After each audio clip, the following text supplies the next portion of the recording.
We start as the party makes their way across the salted pools, the wetlands of Eftoki, a sunken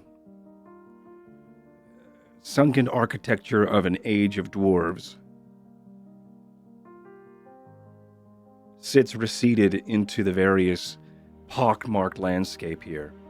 Within this sunken debris and within this swampy land, there are banners that stand and blow in the wind that depict of an orcish tongue, or at least the scriptures of an orcish language. A guide known as, I wrote it down earlier so I wouldn't forget, Gormatug Iron Scream guides the party through this salted wetlands toward this sunken dwarven fort. Like I said, the winds blowing banners as a wet breeze sort of blows through the air. It smells a little bit like low tide as you make your way through. Those of you who are armored, your footfalls are a little sloshed as you sort of make your trod through the grasslands here. Those of you who have a bit of a lighter step, you do hear that pitter-patter of that wet moisture as you follow what seems to be the friendly, these friendly people from Aftoki. Gormatog looks at you and says, Just up here. Only a little farther. Everyone all right? As he looks back and checks in with you all. I nod sheepishly. I give him no expression whatsoever. Yeah, I've just got my head on a swivel. Fine. Let's go. As you make your way toward the same sort of vibe as it continues here. You've never been in this land. I think for a lot of you, you have never made it past the Evervale Kingdom or the Evervale proper itself. It could be in your mind, but it does feel like the energy does change here as you step on this land you've never been to. It could be anxiety that fuels your worry, or at least this sort of feeling, this vibe you have as you make your way a little bit closer toward. It's my character sheet. And yeah, exactly. It's based entirely on everything my character has ever been through, ever. Exactly. And I don't trust anything at all. It's my anxiety. It's on my character sheet. You do see that up ahead as you step a little bit closer, there are flagstones on the ground that are sitting uneven, and as you do start to get closer, these flagstones start to make a little bit more of a hewn shape as they start to form into tiles, uneven still, as it depicting this wet, sodden, flooded, saturated ground. As you make your way through, you start to pitter-patter onto some of these loose rocks. Some of them start to shift under your feet, still making that suction sound as you sort of step forward and through. As you get a little bit closer toward, you do see that the architecture of this fort, or at least what looks to be Aftoki, is hexagonal pillars. There is an archway, but it's not a full crescent of an arch, as it does have these polygonal, is that a word? Entrance towards it. Each entrance and opening and window does have, it seems to be like a woven braid of inscriptions that go up and around. Looks like it could be Old Dwarvish, or at least if anybody reads it, it does look like there are characters in it. There is no real message, as it is probably there for just a design aesthetics. As you step through and forward into the threshold of Eftoki, you do start to see a lot of what I've mentioned before last episode, and I will again. A lot of the tapestries and the canvases here could be replaced in your mind with a silvery, shimmering scale type, lizard type scale. Small scale in like measurement, but the hides themselves do spread and could at least be stretched out to be as big as some of the sails that they were using on their boats. As you make your way through, a couple of people stop and look at you, and there are various species and races here, as you see a large Goliath woman hunched over, sort of walk through, taller than you, but still hunched. And as she does, she sort of parts through some of the shimmering scale tent or canvas canopy, and parting her way through into a hovel that is made from looks like an old sunken or crashed wall, or could it be the ceiling from above? Looks like it's fallen in a place where someone has turned that into a bit of a shelter, with, of course, that canopy reaching out. And you see that Goliath sort of crawl in. Some other orcs look over at you. They're still adorned with some of the shellfish and as armor and adornments and decoration. And some also have tied around their waist some of that hide, that scale. Some there is a little bit of wool or furs as well, but it's not as prominent as this shimmering canvas that you keep seeing. There are banners throughout the place. I'm not sure though does anyone here speak or read Orcish at all? Okay, so it is simply to you just the aesthetic of Orc, as the design is. It does contrast a little bit toward the dwarven architecture, but a prominent thing to notice and key feature of Eftoki is it looks to be an old dwarven stronghold, and you could see that there are exposed, I think, gutters and causeways that go down into you could hear rushing water, or at least lapping of water underneath in sort of what looks to be an old sewer system that has recently been flooded. As you sort of make your way, stepping into the space of Eftoki itself. Keeping an eye out for any guards, keeping an eye out for any sort of tactical problem going into Eftoki here. I want to see, are we going to be surrounded? What's our best exit plan? As you make stuff. As you did you travel with the rest of your prisoners? I don't think we ever discussed this. Is there who else is with you as crowd wise? Is it just some of you? I don't know if we discussed this. We split our 3 ships up, right? We did. You did split the 3 ships up. Red Devon and the most insane criminals went one way. Right. I thought we were all together. had the violent ones. The plan was to put all the violent ones together who will just want to fight and kill things onto an arrowhead boat and fire that at wherever they needed to go. Oh no, they were going to go to the spine. Yeah, but then the storm took us all. Well, that's what I'm elsewhere. asking. Was all 3 of our boats in the storm or not? I guess it's a GM question. All 3 of the boats were in the storm. Yeah, I was going to say, I think we're all together. Yeah. I know at least one of them is, because we went to the other one to talk to someone. So I think we're all together. I think so. But as far as who is going to the city, I don't imagine it would be maybe us and Larkin, maybe, but that's it. I wouldn't imagine much more than that. I don't know if we can trust the prisoners to stay on the boat or to take them with them. Like I said, the boats were all in the storm with you. Right. Yeah. Lorcan's ship is not. Lorcan's ship is not. So Lorcan's ship did not make it. Did not make it through the storm. Oh, wow. Okay. That's a big deal. Yeah, that's huge.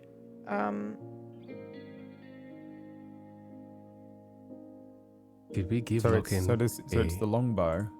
The longbow made it through. So we have And just the take an inventory of who's with us. So that's Buttocks and Wrinkle and was Larkin on the longbow? I'm trying to remember where everybody was. I thought we. I think But we had the longbow and the Larkin's on the Camilla. longbow. Never mind, he's with you. Yeah. Camilla is Red Devon's vessel, so So Yeah. Red Devon's vessel is not here. and that's the one we've lost. Yes. Okay. And I don't know Larkin is if with you, but I don't. One-Eyed Bill and Toothless Wes were with them or not. Based We don't on- know. Toothless West was it was on your boat. It was on the. Right. Was on the. So we have those characters with us. We would have Tenno with us. Mhm. And then I guess just a bunch of prisoners and Okay. random Entente members that would be serving as part of Sure. Buttock's crew. Right? Probably I don't around think Tenno 20 would or be so coming with people. us. Okay. Is that? So Tenno, I don't we think make Tenno sure that would be Tenno coming with us stays. because, we're not entirely sure what's going on with him. So I think he would probably stay with the boat. Oh, you mean on the thing? I was just taking stock of who was Oh, on you our mean- ship and Thank you. then Oh, who's yeah, with yeah, us yeah. right now Mm-hmm. Mm-hmm. separately. Yeah. I So don't- collectively, I don't there's know. probably about 20 or so people in this group, at least, making their entrance towards Eftoki. The as far as tactical awareness goes for Smith, there are a couple of guards, but nothing like nothing as organized as Evervale's, like an Evervale or a settlement guarded by the Sworn. There's maybe one or two people standing post somewhere.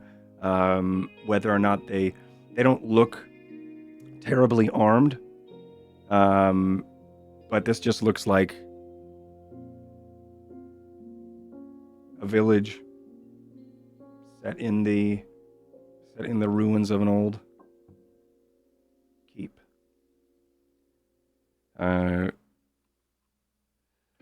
Gormatug then turns.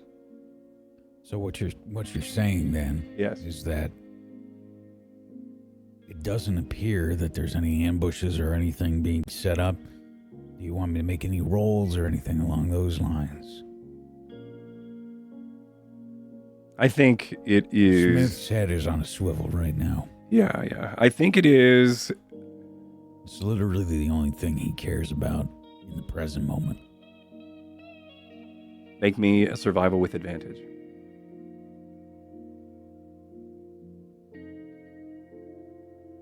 As you're sort of looking around, 18. with your head on a swivel. Yeah, with the 18, you can read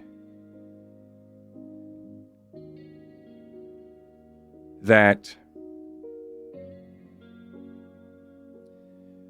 I think with a survival of 18, tactically, there is an exit behind you. It's a large enough exit for you to flee to if you needed to.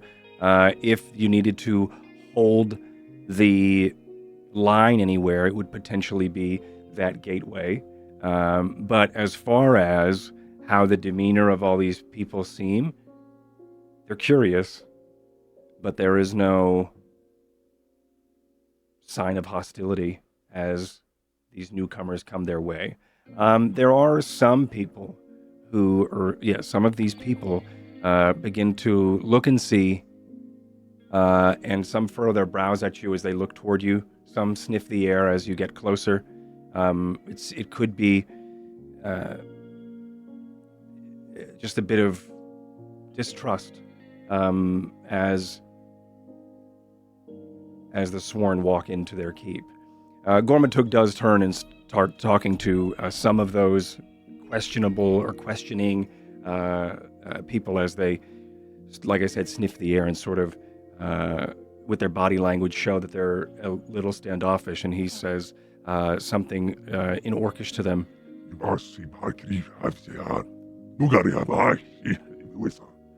The other one responds. And after a bit, it seems as if Gormatug is able to at least cool off the person's curiosity. Gormatug turns to you and says, Hey, wish you to meet a keen wolf. And that is? She's our elder. This way. Come on. I look at where we're being led to and our crew here. And, I'll just, I'll motion towards Ty. And then I'll have a look at the gate that we came through. And how many guards I see, maybe? How many guards would I have seen? You could you could see one of them as a potential threat. But there is maybe there's two people over there, but one of them could be a threat. He seems to be leaning up against the wall. And I think as you do make your way a little bit in toward Eftoki, some of these orcs start to stand and position themselves in a way that they are curious as 20 or so people funnel in. Mm-hmm. 20 or so I'll outsiders. I'll probably just reach behind my ear and just maybe scratch behind my ear with one finger, trying to turn myself so that Ty can see, maybe. And then I'll do the same for Varsha. Everything he is doing, I'm doing my own weird version of, but if I sort of see Smith as more of a tactical version of my paranoia, so if he's giving me looks or anything, I'm nodding back. Yeah, and he's stuff, signaling to us. Would I know exactly what you're trying to say with that? Oh, yeah. Definitely. Just one to watch out for. Yep. Okay. Which is a pretty low number, I think, and Yeah. usually Smith is a lot more concerned and probably would be taking this much slower. Okay. Within the world of Spellwind, I don't know if I would know what orcs are supposed to be like. You know, in Faerun they are different. Mm-hmm. But I don't know. I look around. Mm-hmm. It just generally, orcs can vary. I mean, much like really anybody. They, depending, of course, what their upbringing is and what their belief is and what their culture is and what that's reflecting. Right. So it's hard to just get a gauge of like the storybooks of what orcs are. There are orcs that have helped the kingdom. There are orcs that have also fought the kingdom. So it's sort of a wide range. But growing up as a human, it is apparent that growing up as a human, I should say, in Evervale, is they do talk about not just orcs, but anybody on the outside of the kingdom as a potential threat. So it's not necessarily like orcs are bad. It's mostly like if they're outside. Anybody outside anybody outside of our Evervale kingdom in is the Evervale enemy. is the enemy, and they are looking to kill you or take your belongings, or it's that propaganda of trying to scare you into, of course, never leaving the kingdom. So nationalists. Yes. I mean, everybody is bad depending on which side you look at it from. I just wanted to know. Exactly. I wanted to see if there were, I don't know, bones or something around. If they're orcs, I don't know. Yeah. Like humanoid bones, that kind of thing. Right. You do notice that they do have various tools. They do use metal tools here. There are some bones, but like in small, intricate tools, but nothing that strikes you, Jet. You can make me a medicine check, actually, as you glance around. Check. You do see bones, but as you're able to see, if we can get a glance of what type. Okay. Yeah, with an 18. That is an 18. So with an 18, not sure why the roller is still being weird today, but it's an 18.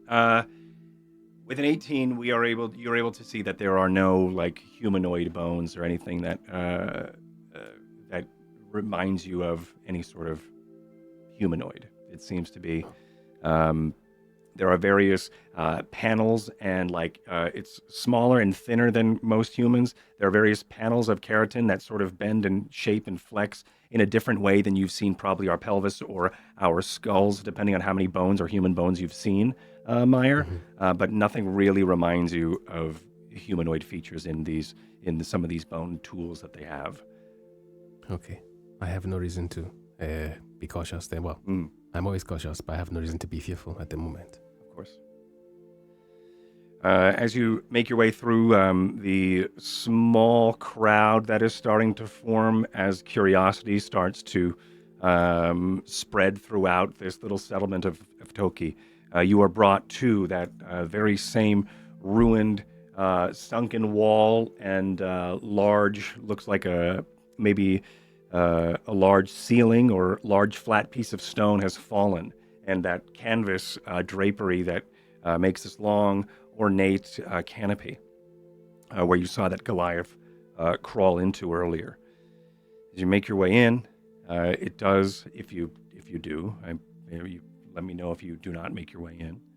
I think I might hold back before going in there for a moment. Sure. It is dark inside. You do see flickering of maybe some lights or candles, but it is darker than the outside, obviously. Yeah, I think I'll motion of Varsha. Varsha. Yeah. Look, I don't know if we're the mouthpiece here or what of this group. Lorcan seems to be rather quiet. I don't know what's happening right now. Maybe he's confused or what. But, look, my specialty here, I'm not meant to, make nice with people. I never have. I'm sure you're aware of that.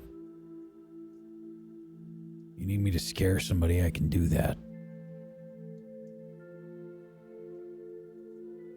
Do you think you can handle this? I don't think any of them really know what we're doing here. I can try.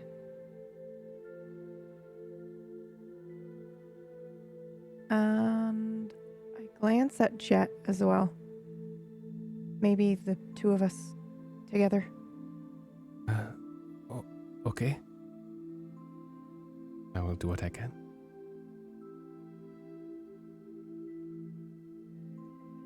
So who's heading inside? Everybody? I know that I am, and maybe Jet. Okay. I don't know about Smith and Ty. Yeah, I'll follow. But I'll just kind of look imposing, like a guard. Okay. A large crowd of 20 or so people, including, I think Captain Buttocks is going to be back on the ship. I think...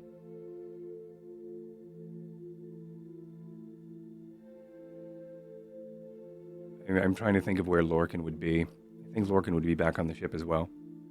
Really? I'm not sure if he would...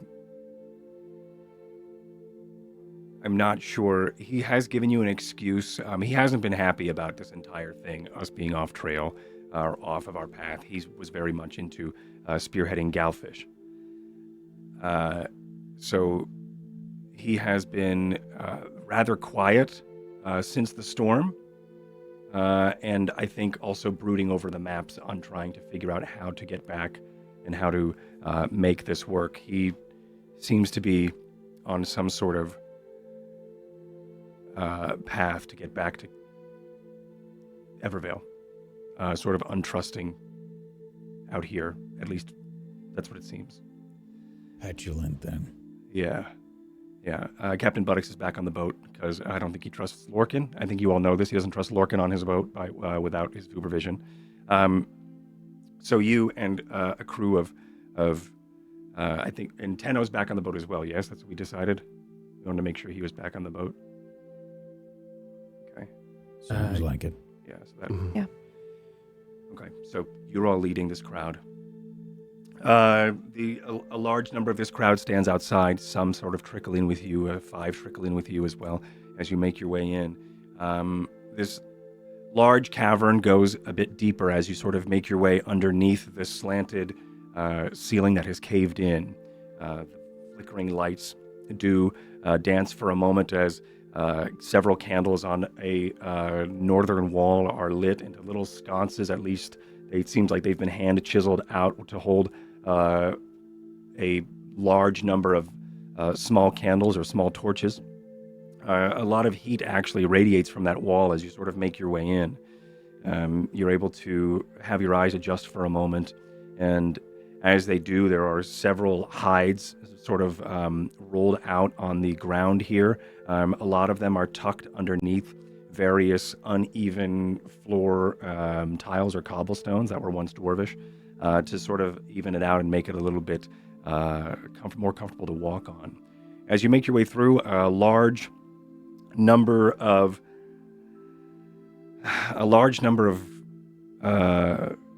piles of looks like to be clothes or more hides are lying down in various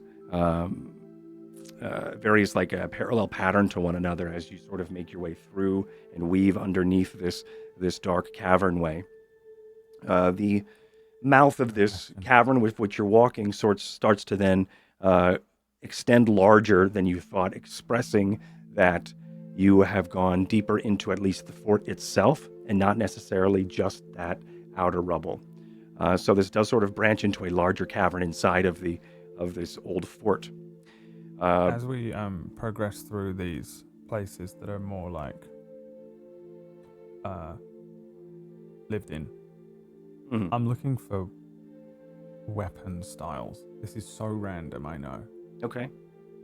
But if they happen to be the type of people that have blunt weapons, quarterstaffs and things, or ideally eskrima sticks, something like that, I would like to make note of it. Yeah. I think you see... Because I'm borderline unarmed. Yeah. I think you see various tools, much like the hooks that you've seen that they have for fishing and large like anchors and things like that are made of metal. There are various tools. It seems like what you've noticed are the sharpened metal pieces are given to those who are working. So the fishermen have a lot of the good materials and technology, as they are the ones who are going out every day and making sure that the anchor is a large, heavy-set piece of metal and things like that. Some of the people that you saw on the boat have metal rings and their sword and some knives. They have large metal swords that don't have a triangular point. I think I said this last time. They have more of that squared end. And those seem to be around the people who you would see as the working class. But as you make your way into the town, there are various, I guess you would say, weaponry, or the tools are more bone. There are various walking sticks and blunt type weapons that you would see as maybe weapons, but they could also be tools for maybe even using and molding and shaping some of these metal tools that are made. So it sort of varies here. Not many axes, more swords and hammers and clubs and sticks. But like when it comes to chopping down trees and axes, there's not much there, or at least anything that you can identify from your kingdom perspective. So as you make your way through here, those lumps of large hide or rolls, you do start to see them start to move and breathe. And you realize that these are actually bodies as you step over one another, and this is for everybody. As you step over into this space, there are some of these piles of bodies, or not piles of bodies, excuse me, these piles of clothes that seem to be a person or two wrapped up in something, cough every once in a while. As you start to then make your way through what looks to be some sort of sick ward. And there is a moment where something that catches your eye, and I need you all to make a perception check as you sort of make your way through here, noticing the light reflecting off of the wall and starting to then start taking note of these bodies or these people who are here. Jet. Oh no, I'm sorry. Ty, you notice as you make your way over through this area, there is a pile of clothes that seems to be a person, and I think what you notice and what catches your eye is their hand is outside of the blanket, but it's probably facing away, and not many other people see it. But when you see it, it looks like it is. It looks like from the wrist up, it looks like it is frozen in place at least, and then when it is moved and tucked underneath the blanket, more like in shame, you hear a as if stone is rubbing on stone, as the hand then is pulled under one of the patients or one of these sick people sort of tucks their hand under a blanket. That large lump of where their hand now is hides under the blanket as you sort of make note of that. And you start to hear other people start coughing, and then you start to notice one or two of these orcs. One comes to look at you, and I think at this moment, Varsha, you see as well, with your second up being a 13, an orc child sort of looks up at you from laying down sort of on her back, and as she does, you notice that she has this pale face that goes from her ear down to her cheek, and unblinking eye as she sort of looks at you and tries to focus for a moment. You see her left eye is focusing that there is someone else here, and she sort of curiously looks, and then she tucks her head back over under the blankets as you sort of make your way through here. Yes? Going to notice all this coughing, and I'm going to get a scarf, and just have it over my face because I'm not sure what's going on here. It seems people are sick. Yeah. Yeah. Is this an affliction that we recognize? Is like petrification or something? I don't know if this is a disease or something that we're aware of. Right. This isn't like a countdown from 30 over their head. Yeah, this isn't a common thing. There isn't any sort of like, oh, be careful, don't go south because people are turning into rocks. That's not what you hear here. Or if not, this is new to you. And as you make your way through and you cover your mouth, Jet, you do hear up ahead old creaking of bones and a grinding of stone and a shuffle of furs as that large Goliath that you saw before stands up. And as she does, she stands about 7 or 8 feet tall, hunched over. But she is still this, she looks like this little cute old woman, except she's an 8 foot tall Goliath. Her head is a little bit elongated as as a Goliath's would be. Chunks of her musculature is sort of keratin in places, and when she moves her head every once in a while, and her neck and her back, you do hear the crunching and grinding of rocks, as if her bones were made of stone.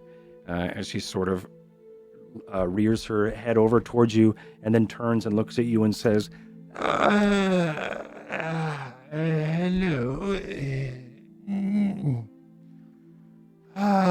What brings you here?" I look at Varsha or Smith. I look away. Varsha and then Smith. I just have my arms crossed. I believe I think that we came to an agreement that Smith was going to do most of the talking here, which is why I do that. But I can't remember if that is true or not. We did, but he just shirked it off onto me. Right, so then I look at the both of you. Okay. What brings you to Aftoki? A spell storm, actually. Oh, a spellstorm. You must be very careful of those. 20 of you, I count. There are a couple of ships with a lot more. Right? Is there more than 20 of us total? Yeah, okay. Okay, I was just making sure. I know we lost a ship. Welcome. I don't have much power here, but if you were brought here by Gormatug, then you must hold some sort of trust. I hear you are running from something? Someone. Yes, that's it. Well, Are you familiar with the God King? I've only heard stories. Hateful stories. They're all true then. They are? And she Most then likely. cranes her neck, and you hear as the stone bones in her neck crack as they make their way toward you. Ah, well, it's good then that you are here. You hear a couple of coughs. Why? Because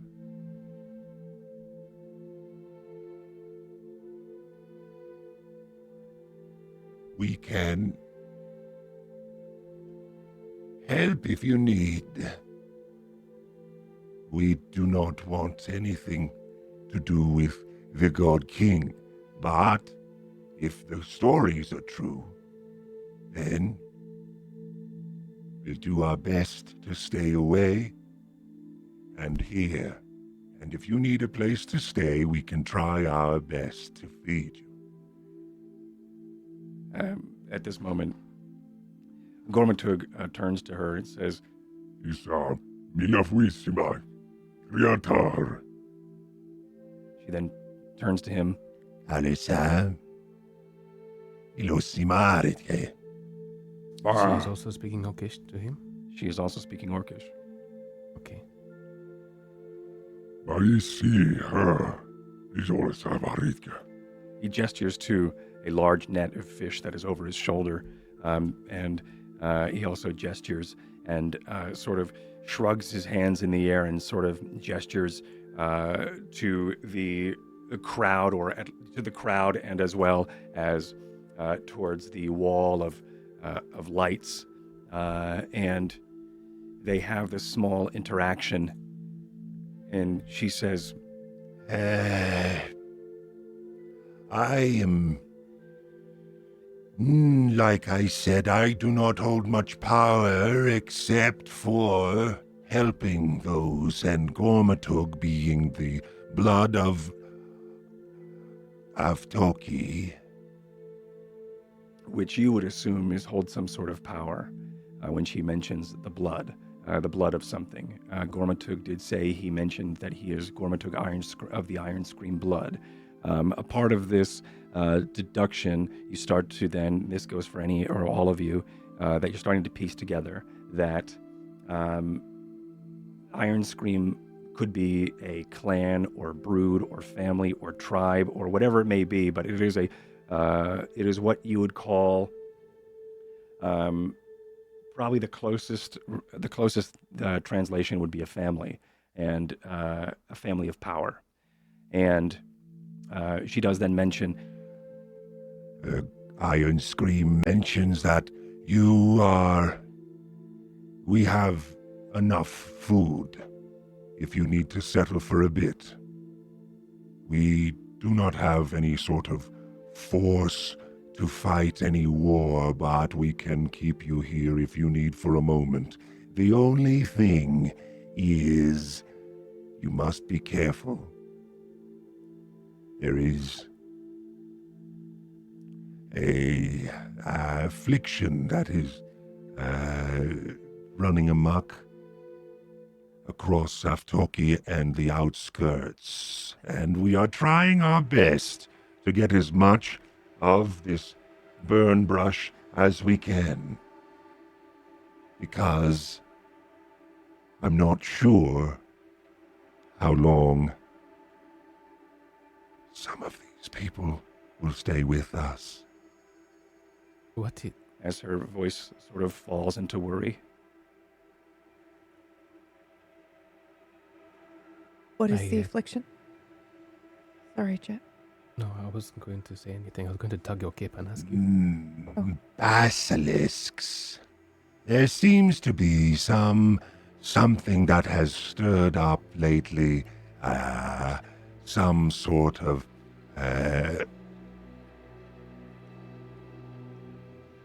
I want to say matriarch of this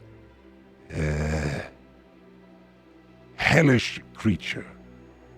Many of them would crawl through the streets, and every time and time again we must batten down and hope we don't encounter any of them. But if we have enough burn brush, we'll be fine. She says with uncertainty. Do I know what burn brush is? Make me a medicine check.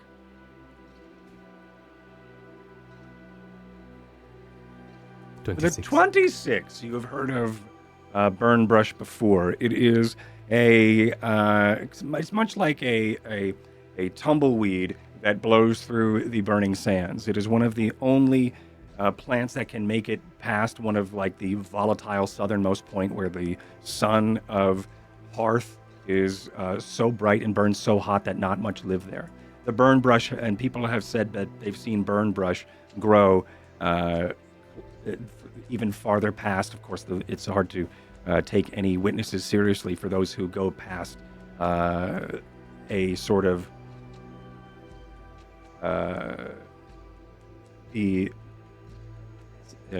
like a wall of fire is what a lot of people call it. It is the ring of inhabitable space at the southernmost point of Hearth, where the sun just burns its brightest. People go through it.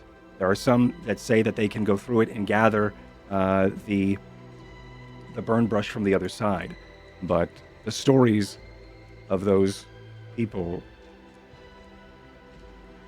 are few and far between. And Jet, the fact that you've heard this was once in passing, and you do remember firewalkers, as they are called, as they are a group of people who can travel beyond this ring of fire or this halo of fire that is then used to then. Burn brush is a very wonderful antivenom. Can reverse a lot of petrification effects. I tug on Vasha's cape and I ask her, where are they getting burn brush from in a place like this? I imagine that this is a question to the DM now. This map that we have of the kingdom that we are in, the spine, is this a common map? Or what would be available to civilians or people like us? This is probably...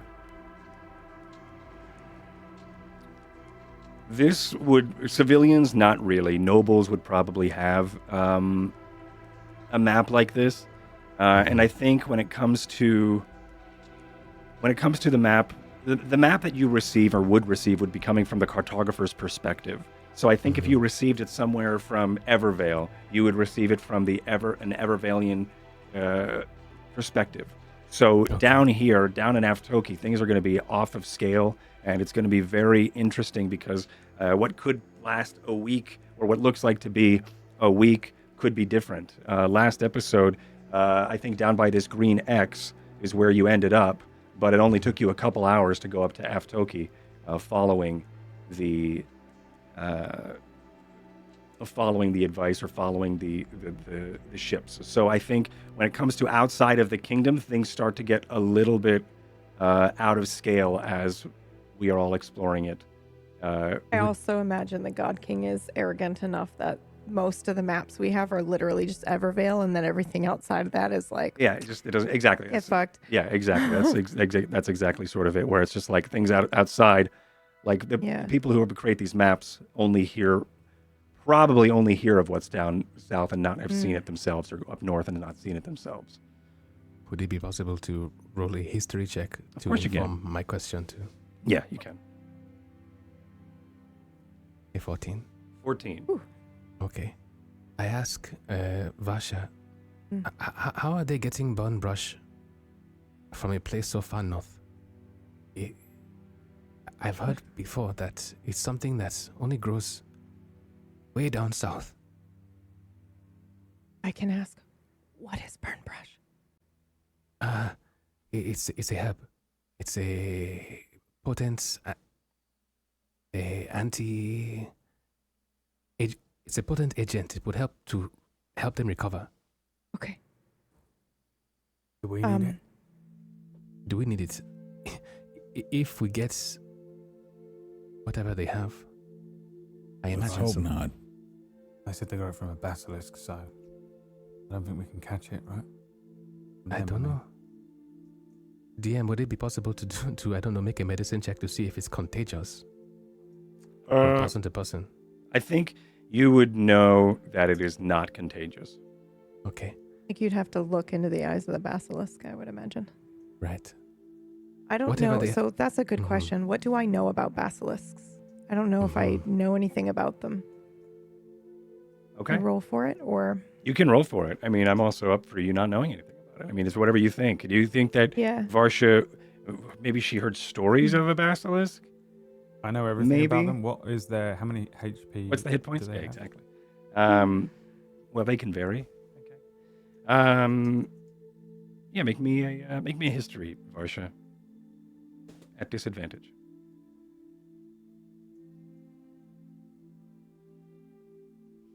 So with an 11, you've heard the name, definitely. Okay. Definitely. You've also heard that the basilisk was also the name of someone's sword. I think you trained with someone who named their sword the basilisk. Oh, cool. I love that. All right. I turn to Vasha and I say, I don't think this is a true disease. It almost seems magical. So I don't think it'd be only very potent magics can be contagious. So we should be okay. Oh, we don't need to worry about it. Not amongst these people. Where they're getting the burn brushes from. Where are you getting the burn brush? And I'll just ask outright. We have several traders from Carantir who make their way up north. Carantir, those who remember from last week, they mentioned it. It is that elvish kingdom to the south. We have trade contracts with them. But it's far too south for us. As she looks towards you, far too south for us to trek by ourselves. But it's definitely what is needed and has been the most potent for the venom. I'm gonna lean into Varsha, just kind of whisper. Might be something we can use to trade. Might be able to help them with their problem. They help us with ours. We can sell these ships, get some caravans, get supplies. Yeah, I got it. Just lean back.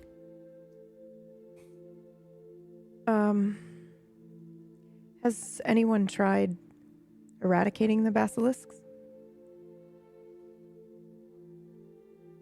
I'm afraid that what you see...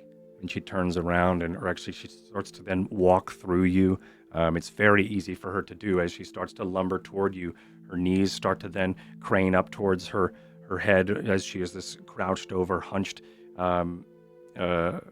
Goliath, as she then sort of swims by you. I think you all sort of move instinctually as she sort of her slow gait walks by, you hear still that subtle cracking of stone as she sort of makes her way through, and she gestures toward the people behind her, the people out toward the door this time because she walked through you. So she's gesturing to the people who are lying down, and she goes, "Unfortunately, due to our hurt and our burn brush stores, we are unable to send anyone who is brave enough out to eradicate the matriarch.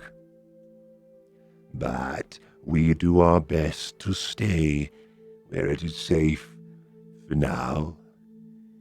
If you are offering to eradicate the matriarch, or if with your bravery and guidance, we would be most appreciative."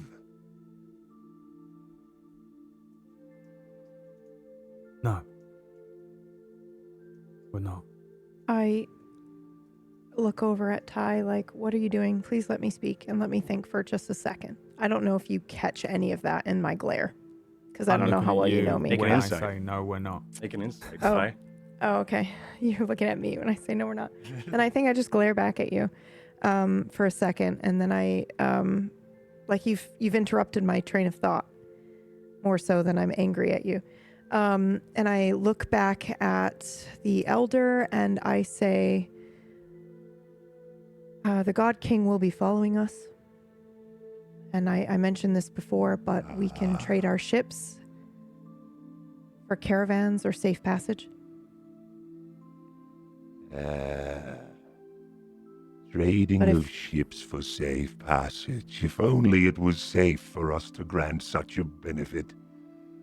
The matriarch swarms our southern lands, and we have just been here, unable to. You've met us at a pretty unfortunate time. Or fortunate. Or fortunate. So we'll have to. As she smiles past for a the moment, her teeth look wooden as they seem to have various striations and fissures of old food or an age past long unbrushed teeth as she sort of smiles for a moment and her mouth creaks open. I turned to Jet. He was going to say something. So we have to get past the matriarch to get the bun rush in the first place. We have to do both? Well, what I was thinking, and I lower my voice as best I can, I was thinking we trade our ships for a caravan, but then we do take care of the matriarch, with no strings attached. And perhaps later when we need help. Well, I just mean later when we need help marching against the God King, maybe they will remember our generosity. And that's it. Oh, later when we need help, like when we're all statues in the middle of nowhere? I mean later when we're ready to march on the God King. Do you know what the fuck the matriarch is? No, but apparently they know enough. Yeah, but apparently they can't fucking kill it. Yeah, well, let's learn about it and see if we can. The matriarch, I'm sorry to interrupt. I rolled a natural 20 on her perception. And I just want to say that it is a large titanic basilisk that has been spewing forth the demonic creatures. Do you know where Large as it mountainsides, I've heard. South here. But it's hard to know fully what and where. For something so large, it is quite hard to find. And at this moment, a small, what looks to be a large, lanky creature, humanoid in shape. They have, they're quite hairy. They also seem to have sort of adolescent features, but they sort of, they stand about the same height as most of you. as they sort of come through sheepishly and sort of tap on the shoulder of Miss Elder Keenwolf, and they say something in Orcish to her. You could hear the Orcish tongue whispered into her ear as she cranes her head down, and she goes, I'm very sorry. If you will excuse me, I must go tend to one of the wounded. and then she starts to somberly, her face sinks a little bit, but with some resolve, she's able to fight some sort of emotion as she then starts to then walk her way toward one of these people. Varsha, what the fuck? What? Big as a mountain might be a problem. Didn't realize it would be that bad. You know how to fucking track animals? If I may, Uh-huh. at this point, I don't think we have much of a choice.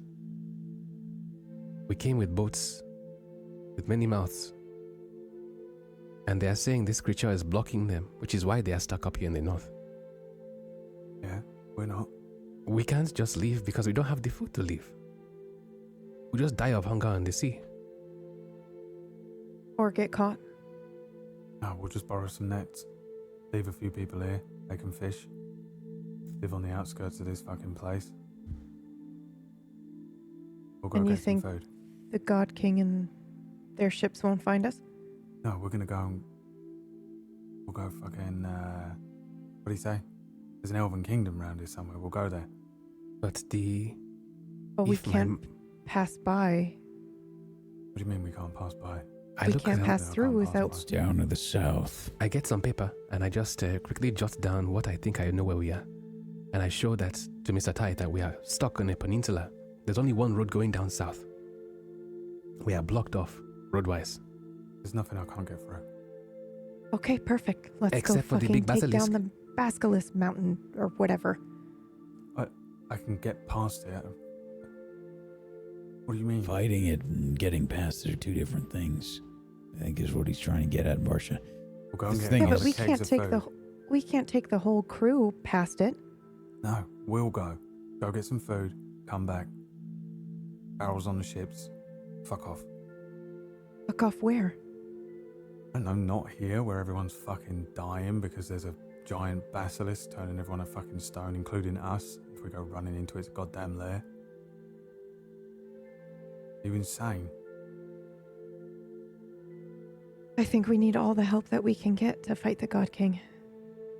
And this might be our chance to get a whole other kingdom,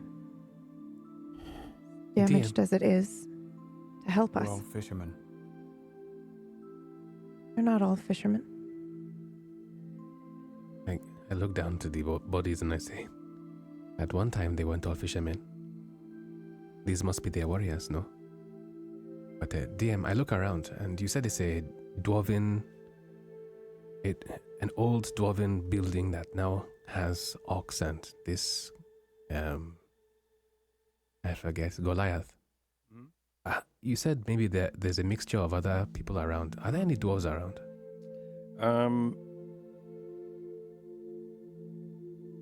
Make me a history check as you try to recall back through, as you walked through the town, as you start to ponder something. Make me a history check. Only a 9. With a 9, you are unable to remember seeing any dwarves walking through here. Okay. Just a curious thought is all. You do know. This is not a good plan. You do know that, and I believe there is a lot of storytelling that happens in 9U's. A lot of the information that is in 9U's usually isn't spread by an immediate propaganda of Evervale or the God King, but it is usually more like secondary or even tertiary as it makes its way down. But 9U's does have its own stories, and I think in 9U's, Jet, you do know and have heard that once the world was split and cracked and was somehow, for some reason, fused back together. Dwarves, before that event, ruled the land. So this could be from that age. Oh, wow. Okay. So, some sort of pre-event settlement. Okay. All right. That just answered some questions for me because I thought maybe because they are orcs and all that stuff, maybe perhaps they took it by force. I didn't see any dwarfs around, so I was a bit scared. Otherwise, anyway, so we're thinking about this monster. Are we going monster hunting or not? I say in my head. I look to Vasha and I say, what do we do? The way I see it, we have two options, really. We either take our ship and use the couple-day head start that we have to go back up around the coastline and go south and retrieve... What is it again, Jet? A bun brush. Burn brush. Bring it back and use that to trade. But we're still going to have to take everybody on through, hopefully around this big mountain-sized creature. Oh, I see.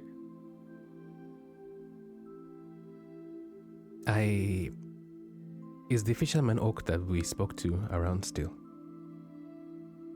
Yeah. Gormatug Iron Scream is. You would have known him to be one of the only people in this town that speaks common, except for the elder Keen Wolf here.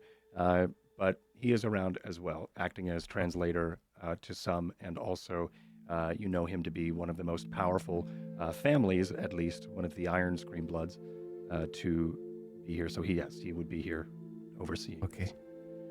I turn to him and I ask, the western waters that go towards this elven kingdom, are there any hazards in the sea? Is there anything that would stop us from taking a boat there instead of using a caravan to get your bun brush? Why haven't you done it if you have boats yourself? Pirates. Many pirates. Many pirates. Okay. Have you ever come across an elvish pirate? No. Dangerous. So, I turn to Ty and I go, monster? Or pirates? Pirates. Every time. Yeah, I feel like Ty would say that. We've seen Ty Plus. destroy people on boats. Okay. Pirates. We'll stop the boats that are following us as well. How many pirates? I turn to Gomatog. Like, one boat? 2? Because if they have more than 5, you know, I think I it's the same. No?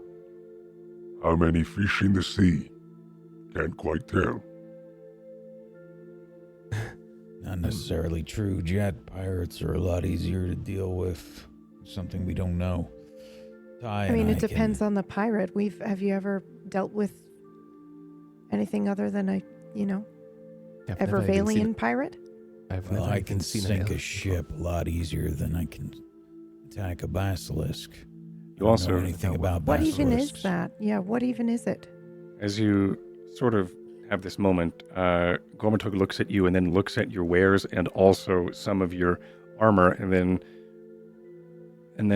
says, Also, Carantir is no friend of Evervale, of the God King. and you know Evervale or Carantir to be adamantly against the God King. There has been battles between Carantir and the God King, but not in some time. Carantir being, of course, that other kingdom. But there is, if you are to, I think what I'm trying to express and what Gormatug is trying to express, and is you as with Evervalian ships sailing to Carantir is very dangerous. Yeah. Also, you said they're a very exclusively elven kingdom. Mm-hmm. Not exclusively, but just like very much like a As much I wasn't as sure if this was Evervale like a is human, multicultural right? kingdom. It's still with multicultural, but as Elven rule. Okay. with Elven rule, yes, that's exactly it. Okay, I just remember last week we were told that there are two main enemies of the Empire, so Yeah, these two. they might right? be outwardly hostile and attack us on sight, regardless. How What do you know about this monster? This is to the Have you elder. fought it? This is to. Comatose? No, I have not, but from what I hear and see, the creature, when you think you are near, or when you are confirmed that it is what it is has been tracking you, or you it, it's too late. Large. From what I understand, looks like a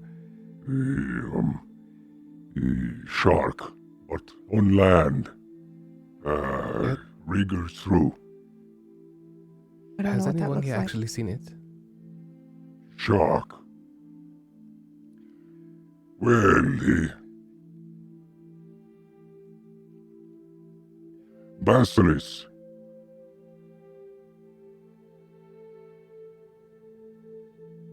Are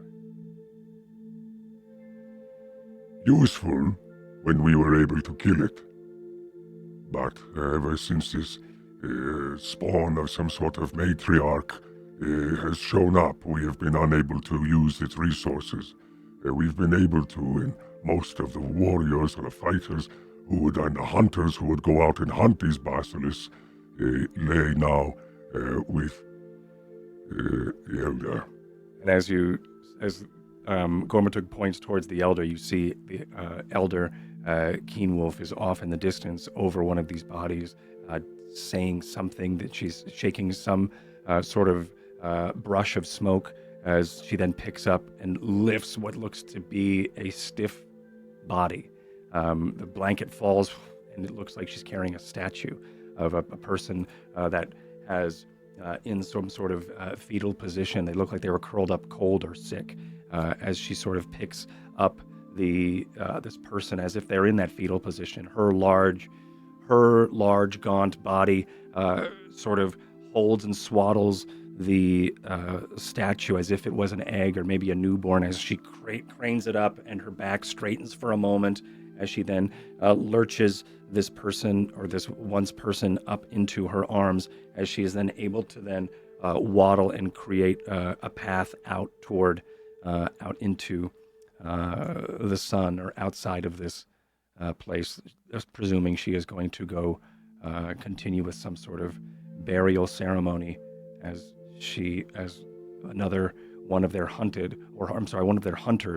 have unfortunately become one of the hunted, as it is one of these people are now stone. There's one thing I don't understand. Mm-hmm. So she is also slightly petrified. Has she seen this creature, this monster that she said that has done this thing firsthand? No. No, the basilisks are doing this. I think the land shark is driving the basilisks into town, right? It's messed up their land, their habitat. Mm-hmm. And there's Oh, another They used thing to use winding them up. Yeah, so just for some clarity, because I'm also making this up as we go. The basilisks are used to be hunted by a lot of the warriors until recently, where they have seen something that they're calling a matriarch. That is then, and ever since then, they've been losing their hunters more and more frequently, and now they have no hunters left to continue fighting these basilisks. I see. So it is not a basilisk matriarch. That confused me. I thought It is was me too. it is a basilisk matriarch. Oh, okay. But they are referring to it as a large basilisk that is, and they keep referring it to some sort of hellspawn basilisk. Okay. But it is the size of a mountain. And I think, Jet, give me a survival. Survival Actually, check. everybody give me a survival. As you sort of Okay, I gave you sort of something, so- recall and hear and listen to what's happening here. Blam. Blam with a 24 from Ty. So Ty, I think as you're starting to piece all this together, the matriarch could be. It could seem to be something dire. You've heard of dire wolves. You heard there have been dire bears in and around the area, but the kingdom has had them eradicated mostly, and usually their pelts and things would trade very well in Galfish. But if The this size is, of a mountain? but if this is something, Means like a right? dire There wolf or is a something. potential that it could just be this dire genetic hiccup is whatever creates something dire. This could be it, or it could be something different. I put my hand up and I ask, has anyone here actually seen this matriarch? It doesn't matter if they are turned to stone or not, but has anybody seen it firsthand? Because I don't believe any creature is as big as a mountain. Stories are stories. We need to know what we're going up against. We can't be going in the out there. Avoid eye contact with everybody and stare at a wall. We can't go out there half-assed. We need to know what's going on.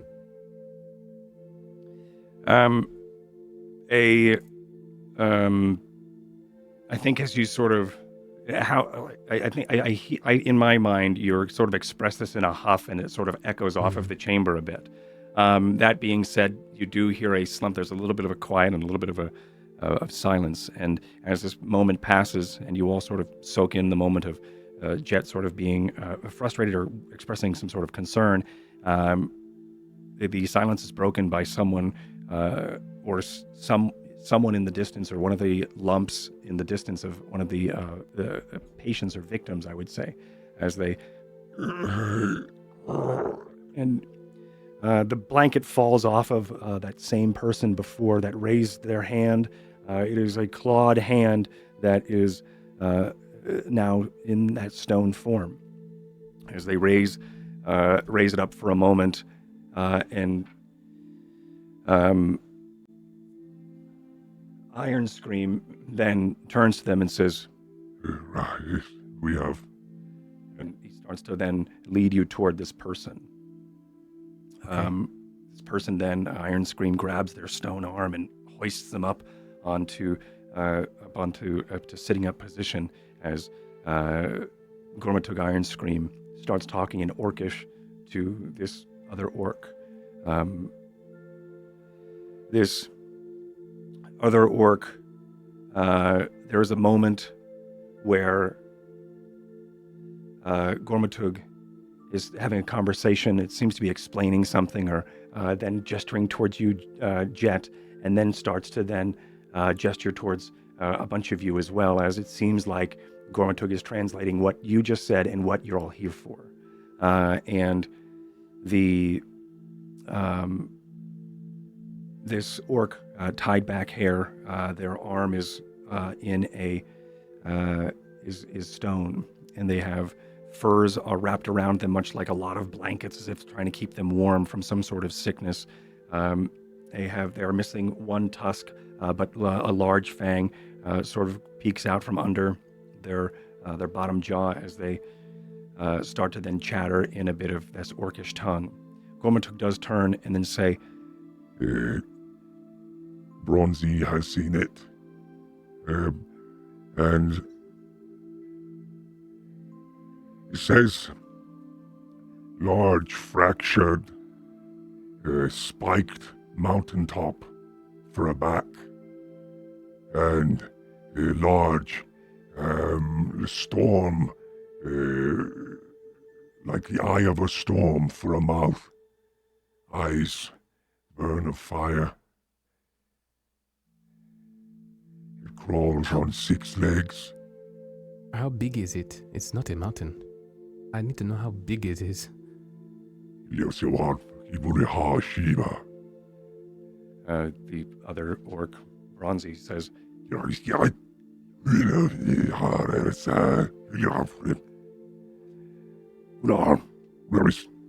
and then Gormatog looks back and says, about the size of this building, maybe 10, 15 fish larger.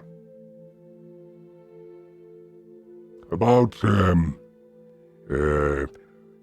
Turns again. will I say, Halelfus, Ibar?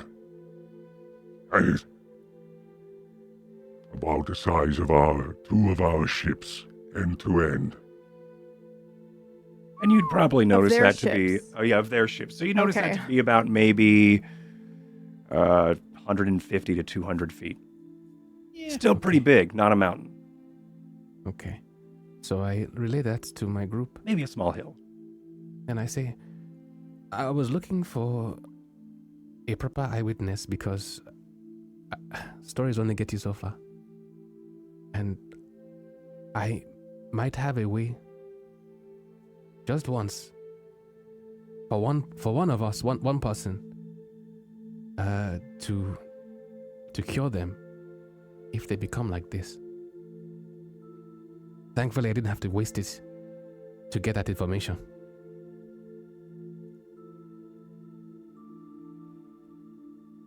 I'm saying this under my breath so this guy can't hear me, because otherwise I can't check it.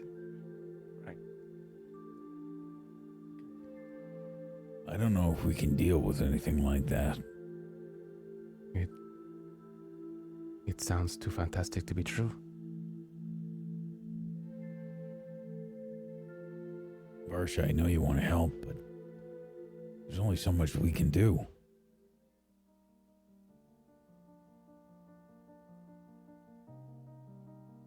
I'm well aware of what we can do. And what we have done. I think we have an opportunity to use our skills to help someone. A lot of someones.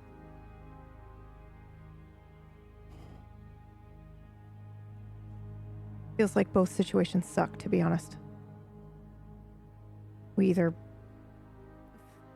sailed somewhat damaged ships directly into enemy territory, and before we even get a chance to say anything or fly a white flag or anything, we'll get attacked and have to deal with that. And in some ways, that is an enemy that we know. But is it really? I don't know what to expect from these pirates. I don't know what their technology is like. We can't just be expecting them to be Evervale pirates.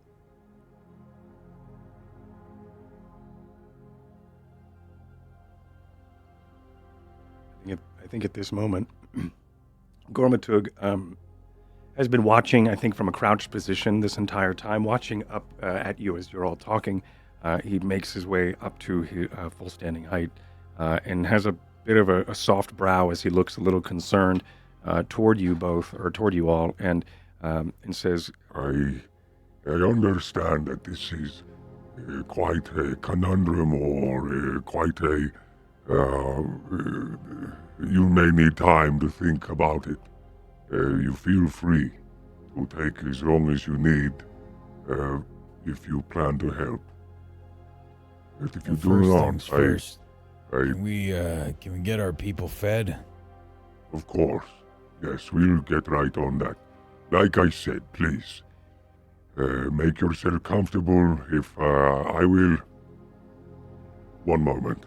he walks away. He speaks to someone for a second, and then they're sent off, and then he comes and joins you again. I will stay by your side if you need anything. Not many people speak your tongue here. And some go in and are sent off.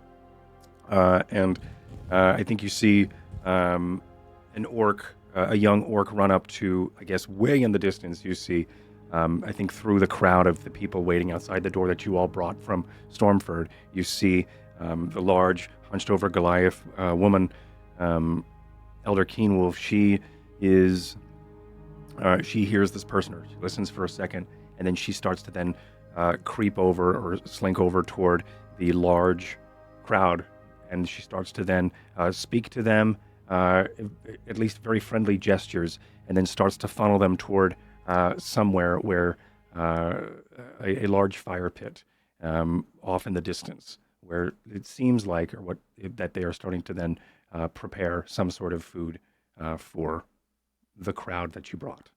Gormatug does stand by your side as this happens. We don't really have that much time.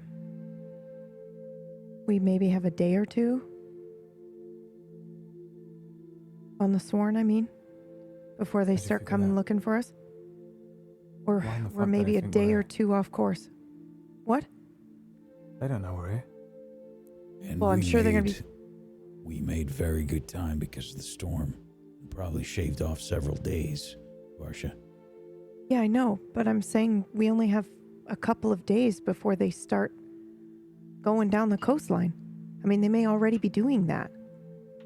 We have, what, maybe 3-4 days before they're here?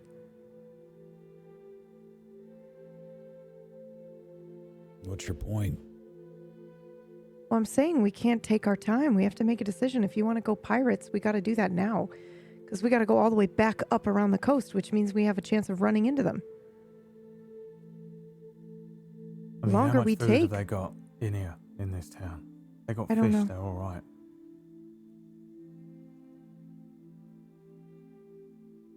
What do you mean? Food ain't their issue. Their issue is this fucking plague or whatever. So, let's just buy a bunch of food off of them and fuck off.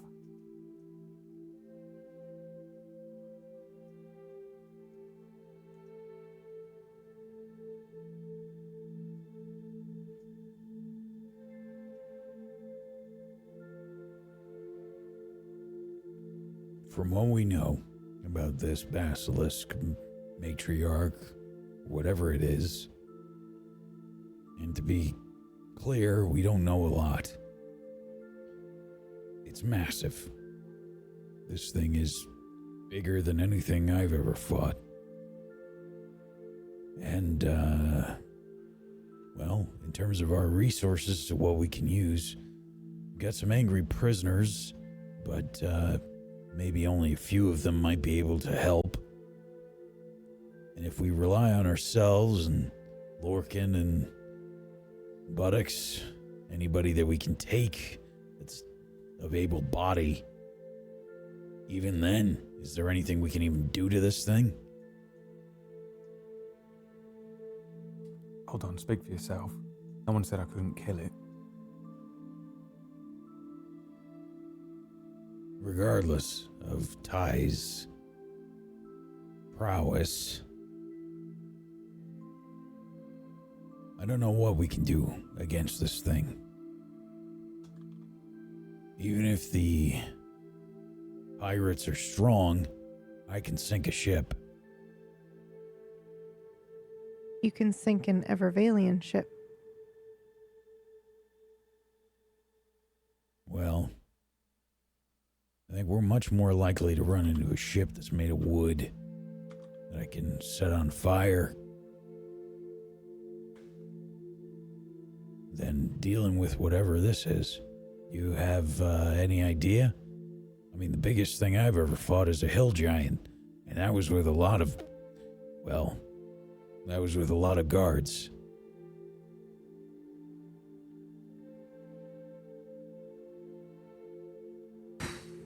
This thing's a lot bigger. Make a history check, Smith.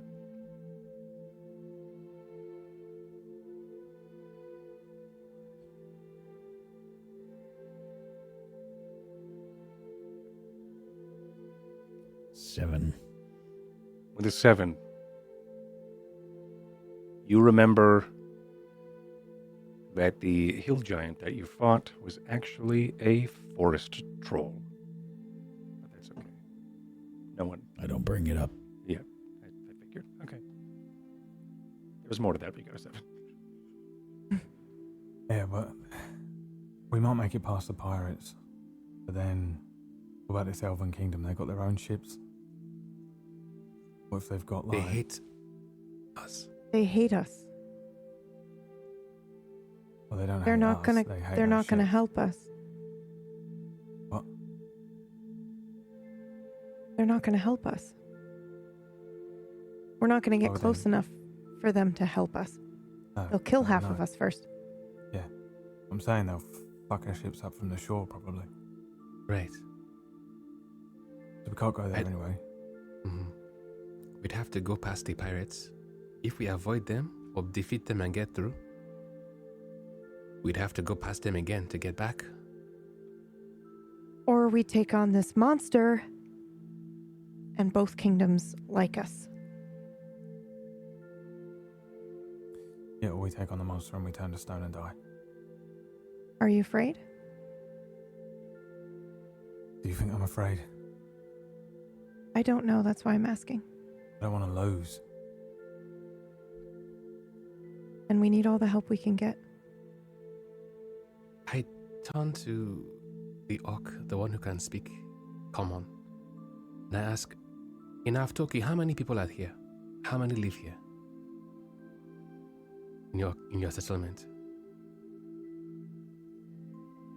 194 And of that 194, and 93. how many are sick like this?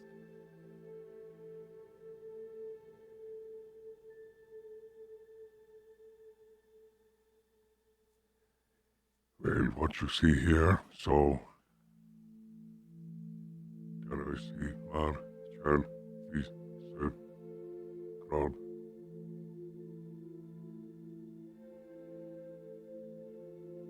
You would say 13, 10 and 3. Okay. So, it's more than just 4 of us here. It's more than just the 8 that we came with. There are at least, I want to say there are 40 people in each ship or something called, right? There are at least half your settlement's worth of people we need to feed. Are your waters going to be... Okay. Alright. So we do have an out then. I turn to them.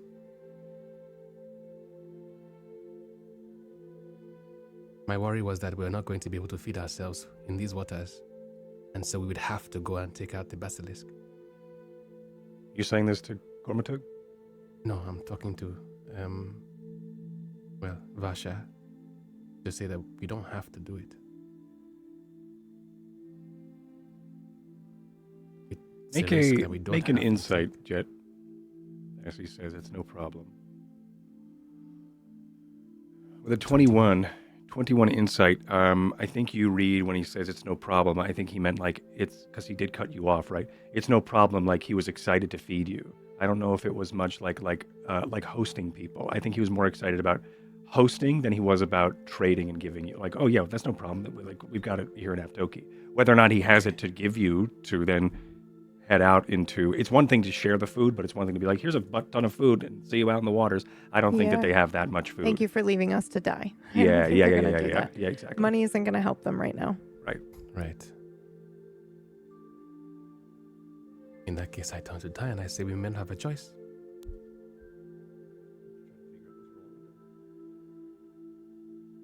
How the fuck do we find the thing? By all accounts. Maybe we can see if we can learn a little bit more about this before we rush headlong into the fight. I agree. I nod. Why? Just fucking point me at it. Well, because it's It's apparently just gonna be big. hurting people. If we could figure out what it is, figure out maybe our advantages. Maybe we can poison it. It's a really good idea. What does it eat? People? What do the other basilisks eat? What have you seen them eat? Can I see it? Hey. He walks over towards the person again, and some of the other hunters, and I think that they all say sort of the same thing at the same time, like as if it was a joke. But then he turns and goes, Stone. Maybe we can't poison it. They turn people to stone, and then they eat that. Is that what they're saying? What? And as he sort of checks in with one of the other hunters, the hunter says something. Alicia, you raise him. And then Gormatug turns and says, Well, they are known. They're known also to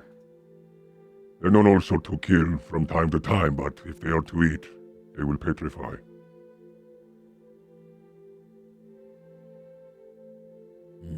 Does that mean we can use clay? Or, like the red clay? Oh, I don't know. Turns to stone, or it looks like stone, and then they eat it, and then it suffocates, I guess. Could always make some explosives. Give it a little indigestion. I smile at that because it's all the way back to the beginning for us with explosives. A mountain. Sure, Jed and I could manage that. Mhm. If in doubt, blow it up. Yeah. Question is, how do we get the bomb inside? Look, can we, do you have anybody that knows the area where these basilisks are located? Maybe we could, investigate from far away, learn a little bit more about them. We might be able to help. Yeah. We could find someone. You want to do that now? You hungry? We could eat first, and after. We need to feed our people first. Yes. We might be able to get some things worked out. We're going to head back to our ships, let everybody know that they can come into town. Very well. I will And, walk you out. Starts to make his way out with you as you continue your talking. Sorry. We're going to head back to the ships, and we've got some very hungry people. Get them fed, and we'll figure something out. Yeah.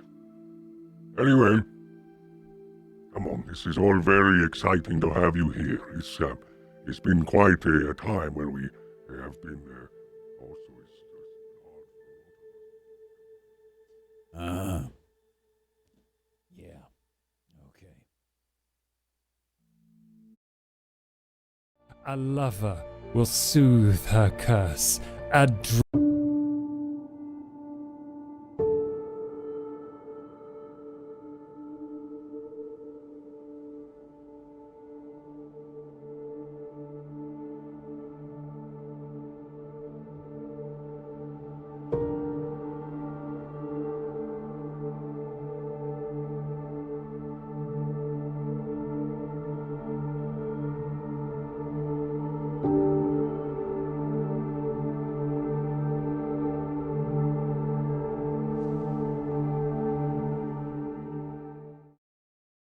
So much has changed in a year. But not everything is as it seems. You're going to have to put your faith in me.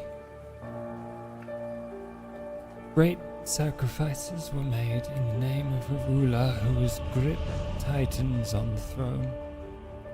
He has bullied gangsters, manipulated politicians to consolidate power. Because power is only achieved on the broken backs of those who believe they have no other choice. And this is the way a god will be raised. Because what is more powerful than a god? But some rules still apply to gods. As above, so below. A revolution is coming. I will let it tear this city apart and put the misguided to the flame. Rip out the hearts of my enemies and let their blood flow in the streets. A faithless man will be rewarded for his dedication. A lover will soothe her curse. A dragon will gather her family.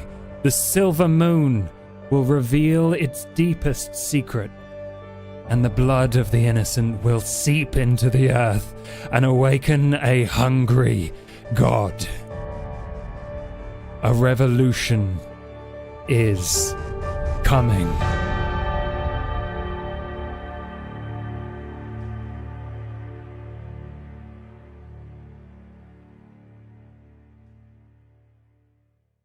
Along the Sword Coast, at the northwest of Faerun, in the Forgotten Realms, lies the city of Luskan. It is known as the City of Sails, and was once a bustling city, but now it's a shadow of its former self. It is a place where pirates, thieves, smugglers, and the host tower of the Arcane Brotherhood reside. Snow falls, and a cold wind blows across the port, and such a thing is not unusual in the month of Nighthall. However, on this day, a strange figure stares, crestfallen, as the doors to the host tower close in his face. Table Story presents Rime of the Frost Maiden.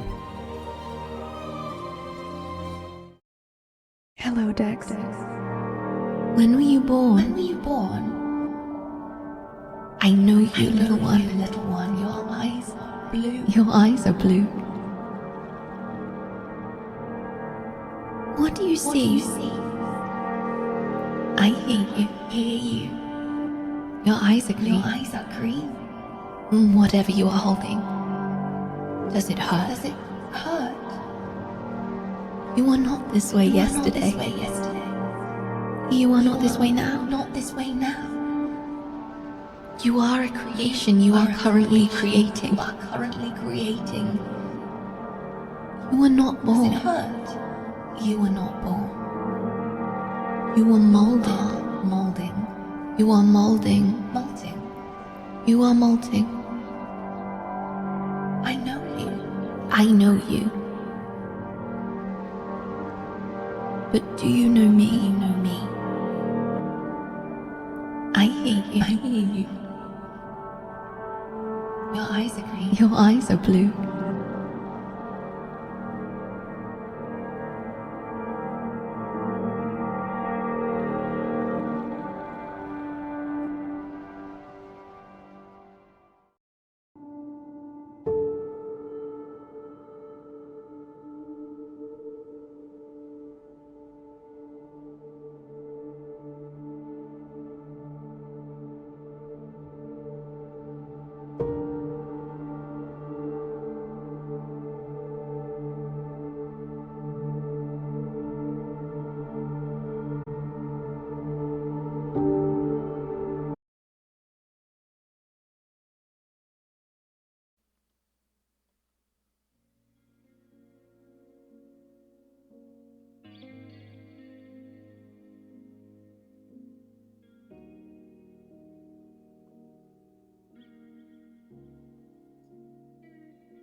We join the party as they make their way through the wetlands of the salted tidal pools of a once soaked, sunken land as they make their way back through with their guide, Gormatug Iron Scream. Did you leave Gormatug Iron Scream in town with the... that's probably actually what happened. I think Gormatug would stay back and start up the feast, or start hosting the feast with those you have left in Eftoki. So leaving you all to make your way back and spread either the news, the word, or to start your planning of what the next steps are in whatever it is that you do. But we do cut to you making your way back and or make your way back onto the ship, and some others are starting to make their way and start trailing towards Eftoki, hungry, starved as they are, start to then gather the strength as food starts to blow in from the smoke of food starts to blow in from the south as it makes its way up toward you all. And as that starts to happen, excitement starts to then erupt on the ship as some of the crew and even Captain Buttocks himself starts to then salivate as food is, the scent of food is in the air as you make your way up onto the driftwood docks, adorned by some of the shellfish that are nearby, and up onto the gangplank to the longboat.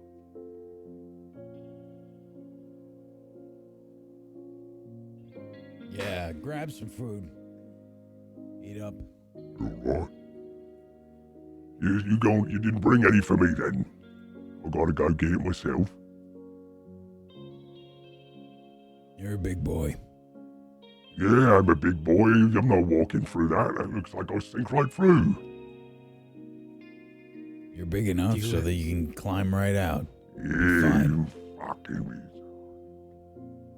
He starts to curse his way over towards the gangplank and waddles down. The gangplank shakes and shudders for a moment as Captain Buttocks starts to then find his footing. I almost fell on my face. Hey, shit. As he starts to then, once back, looks at all of you. Hi! Don't steal my ship!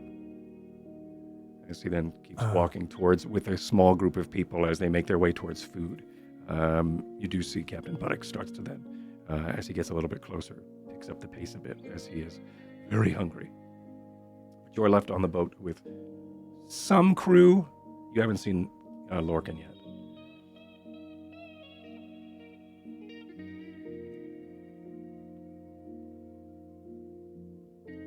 Die. What? What's up with Lorcan? Is he always like this?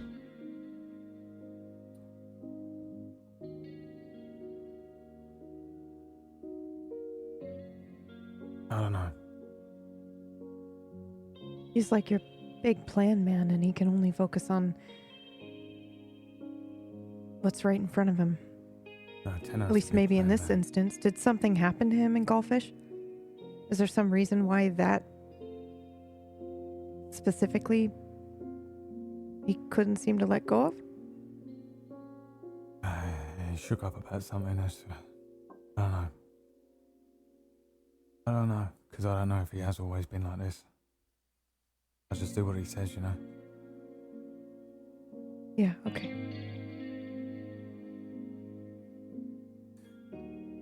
I think he's fucked up about something. I think he thinks we've lost. And that he's lost. Maybe, I don't know. He didn't talk to me about that shit, so... We haven't lost, we're just getting started.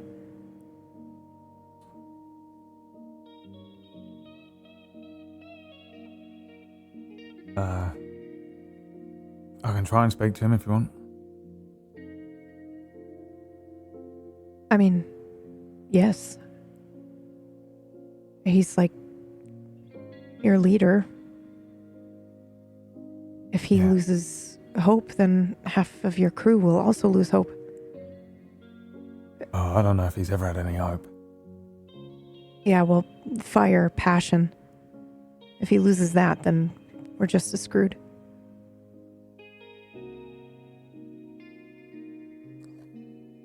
I mean, if you think it'll help, I'll go with you, but, Probably not. you know, probably not. Yeah, I'm ex-sworn, you know? Yeah. I don't know what his deal is, but...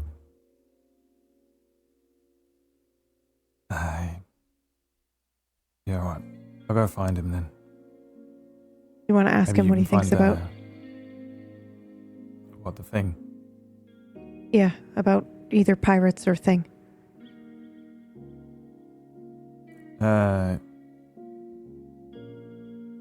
Yeah, he'll pick pirates.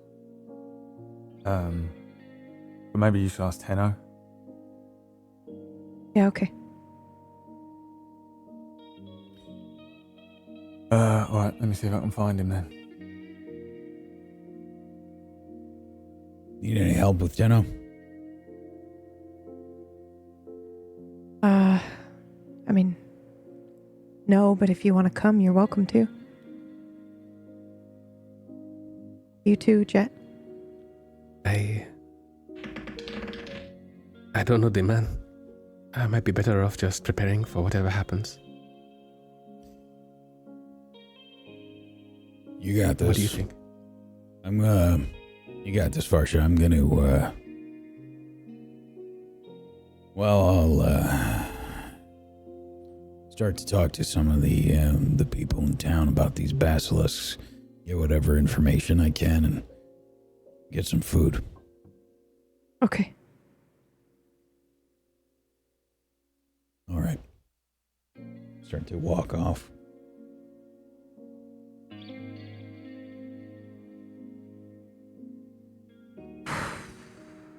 Okay, I'll go find Tenno, I guess.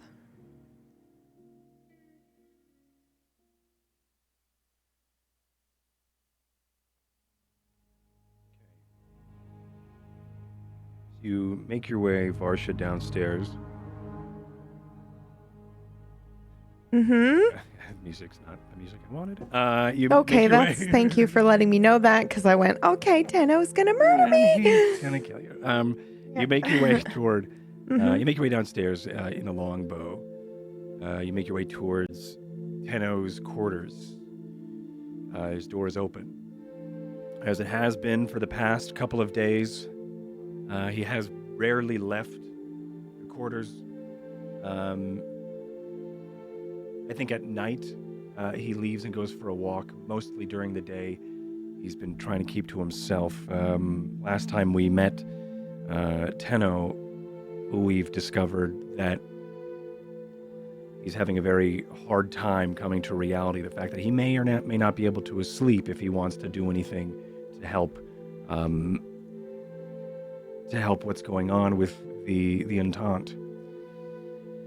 He, as you walk into the open door of his quarters, you see him sort of up against the wall. His eyes are closed, but like heavy as he's trying to blink. And then his eyes sort of focus, and he catches you in his focus, and he goes, "Oh,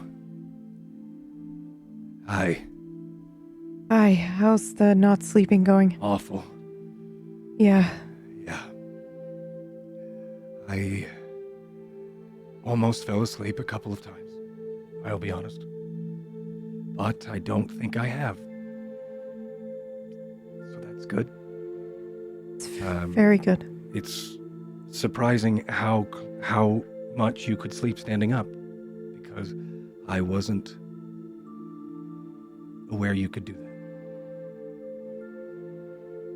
This is really hard. I don't know how much longer I could stay awake. What's that? What? Sorry, I just...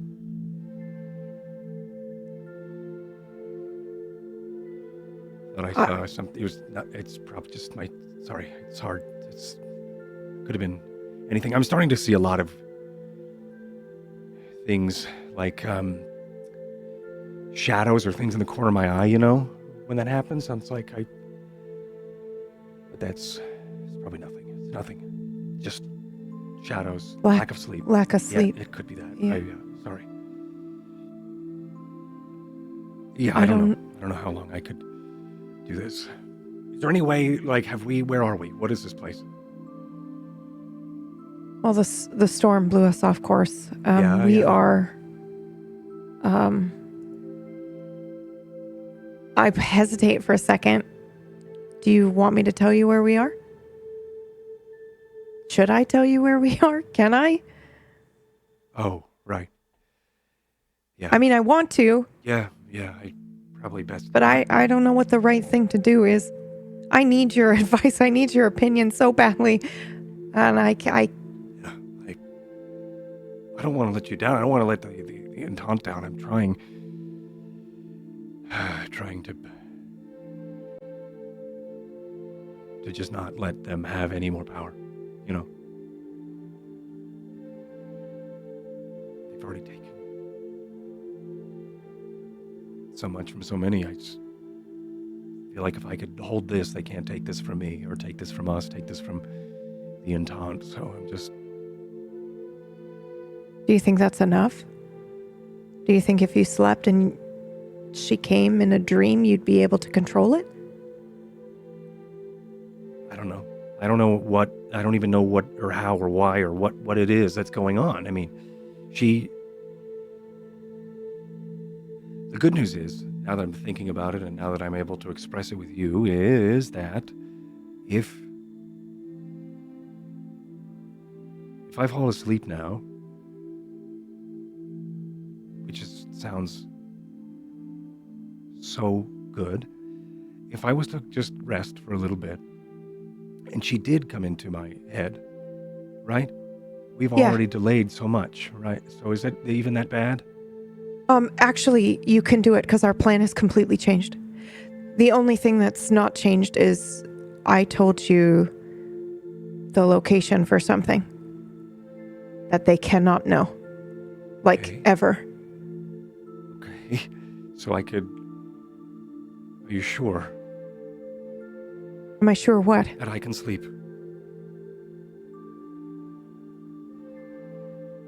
I'm not sure. I'm not sure either. You're the strategist, not me. Okay, I'm winging it. I'm doing the best I can. Yeah, well, if this is...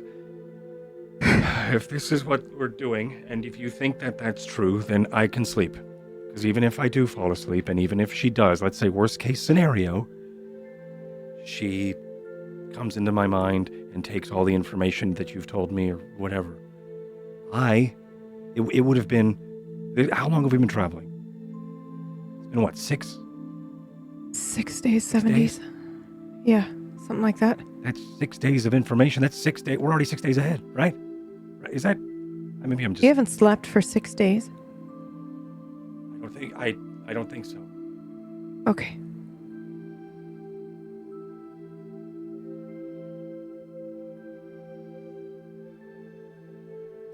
Let's just see if Brother Sykes or literally anyone can ward you before you go to sleep. Just anything. Maybe even put a block on specific memory or conversation. Let's just go out of our way to try to protect you as best as we can. Yeah. All right. Yeah? Yes. Because I could really use your opinion on something. Okay. Not just because I want you to sleep and be well as well, but everyone's looking to me like I have some sort of leadership skills and I don't. So I don't know what to do. And I feel like hundreds of lives are in the balance and it's a lot of pressure. That's a lot of pressure. Okay, so I know we're nowhere near the spine, at least. I think, right? Am I close? I'm sorry, never mind, don't tell me. Okay, Should I blindfold you? That's a whole other thing. What if she enters into your dream and can smell what you smell or see what you see? That's it. That's all anyone would need. Yeah. Okay, brother, what? Who can help me? Brother Sykes. I think I talked to him last time and he was, I keep coming to him for help and I think he's probably pretty annoyed at this point, but this is really important. Okay, well, hopefully he can help. I'm gonna come with you. Otherwise I may fall asleep. Yeah, of course. Yeah, okay. Do you know anything about a basilisk? Land shark? What a wonderful question.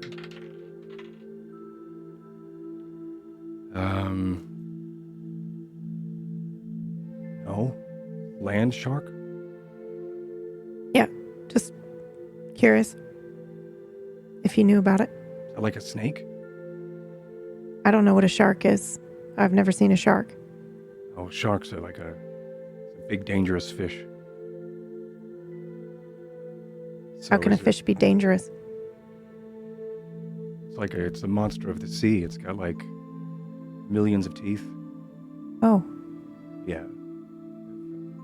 They had it a couple times in the hooks. Over in Evervale. Either way, yeah, it's I don't know what a basilisk is. Anyway, sorry, I okay. almost fell asleep. Yeah. And at this moment, he sort of reaches out and grasps your shoulder, and then he sort of gives you a look where like, thanks, as he sort of just finds him, he's like adjusts himself as he tries to gain some sort of composure as he's trying not to fall asleep and just sort of let you guide his footsteps for a moment to wherever Brother Sykes may be. Brother Sykes is on this ship. It does look like he is, as you go and try to find him somewhere, he is up on the, making his way onto the gangplank, I think, as an older person would. But he's also, once again, blind, so he's feeling around for some sort of banister or something. He does hold his hand out, and he grasps some of the netting for the sail, or some of the rigging, as he then finds the footing for the gangplank, the rattling gangplank, and then he starts to make his way downward as you approach. Who's Hi, there? brother. Yes. It's me again. Yes. I'm just, I could really use some guidance or some help. Okay. Again. Help me back then, as he sort of turns to you and holds out a hand, and you sort of guide him back up towards the ship. So a couple steps in, he then turns and sits on the railing that goes around the ship. I don't know what it's called, but that's the whole thing. And he sort of sits on that and leans up against it and says, "Well, what is it then? How can I?" I'm really tired. Okay, he sort of says to Tenno. Can you help? I don't know what it is that you are asking of me, Barsha. What is? So, and I will explain as briefly, but as I just explain what happened there in the prison. Yeah. Because we don't know for sure what that means or if she's been scrying, and I kind of summarize that as best I can, and then leave it with, I don't know if that means that she can come into his dreams whenever she wants. I don't know, but could we maybe assume the worst and, I don't know, put a ward on him so that he can sleep, or maybe even just block one bit of detail from his memory so that he can't give it up?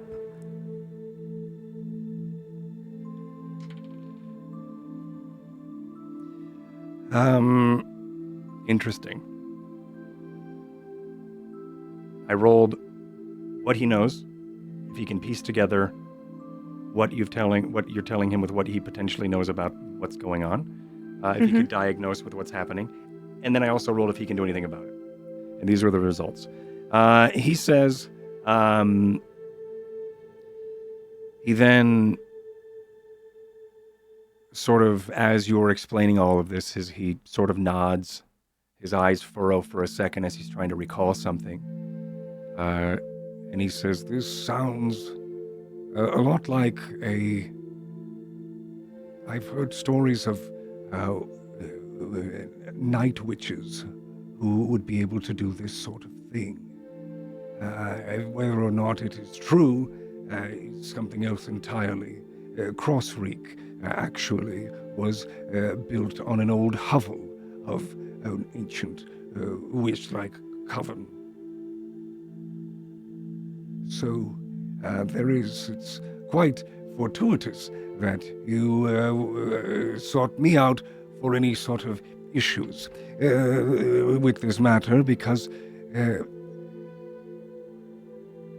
night witches are not something to be trifled with, and also it's quite interesting. The very reality that is our psyche is also one that splits both the negative and the positive of light and dark, as well as the paragons and how they guide us through it.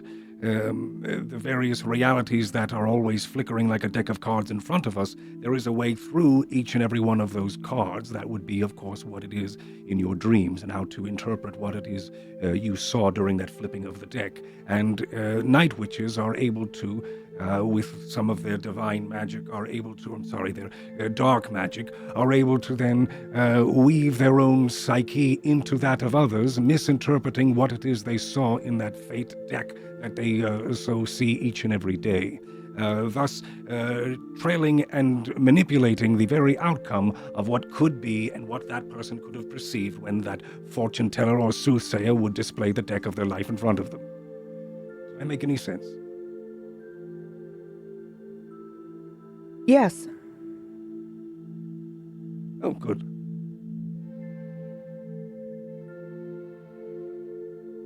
But unfortunately, as much as this creature, or this night witch, or whatever it may be, that it is you. Who did you say this was? This is Tenno. No, Oh. the witch in question. Oh, geez. What was her name again? The loving Not- queen, she is known as. Oh, the Loving Queen did it? Oh, geez. I thought it was the Warden. You're right. It is the Loving Queen. That would be the Queen of Evervale. Oh, okay. Tenno sort of, at this point, looks over at you, and then he sort of walks away. And you see that he stands maybe around about 30 or so feet away from you, and then looks back at you as if he's waiting for your conversation to be over, because he doesn't want to hear anything. Yeah. And I think he did that before. I think he's. Yeah. Who was this person I in think question? he realized. Sort of, went off and Stood invaded far the away. space. Yeah. Yeah. As Brother Sykes sort of divulges this information. As far as what I could do, whether or not I could help, I do not possess any magics, thus that are dark enough that this witch in question would use. I am afraid I would be of no help. Do you know anyone who would be able to help?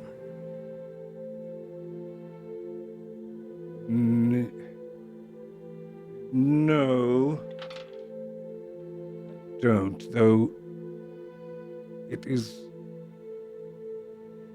If we are able to get to some sort of information, a library or something of the sort, I could then find out more. Of course I would be. You know what would be great? The Academy. Their library expands out for as far as, well, the eye can see and the psyche could even predict. Okay, so before I realized what had been done to him, I told him where the academy was and our plan. Ooh. So. Oh, yes. Yes. Oh, and he sort of looks to where Tenno was, and then as if he's addressing, and like he frowns for a moment as if he's addressing Tenno still, but Tenno's 30 feet in the other direction. And he, Brother Sykes, then starts to, oh, I see. Oh, poor boy. Yeah, so now we're in the situation of he's been awake for 6 days and doesn't want to fall asleep because he doesn't want to give up this information. Oh. I don't know if there's magic that can refresh him and keep him awake until we get there, but at every step of the way there's a roadblock. We kind of sort of don't really have our griffins anymore. We can't fly as quickly as possible. We have a weird land shark basilisk thing we might be fighting, and or pirates. I just don't know how. Basilisk? Yeah. Do you know what that is? Yes, it's a creature that is large creature. Its scales reflect that of the most devastating, dreadful images, from what I understand, petrifying those who even gaze upon it. I have never seen such a thing, though, but I've only heard of the myths and the folklore in and around the spine.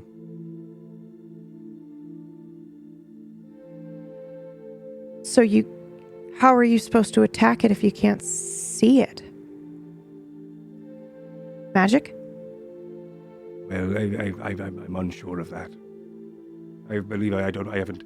I wish I could tell you. I would assume magic, or at least if there is any other way you could look upon it, though it does seem as if It's been a while since I've heard basilisk.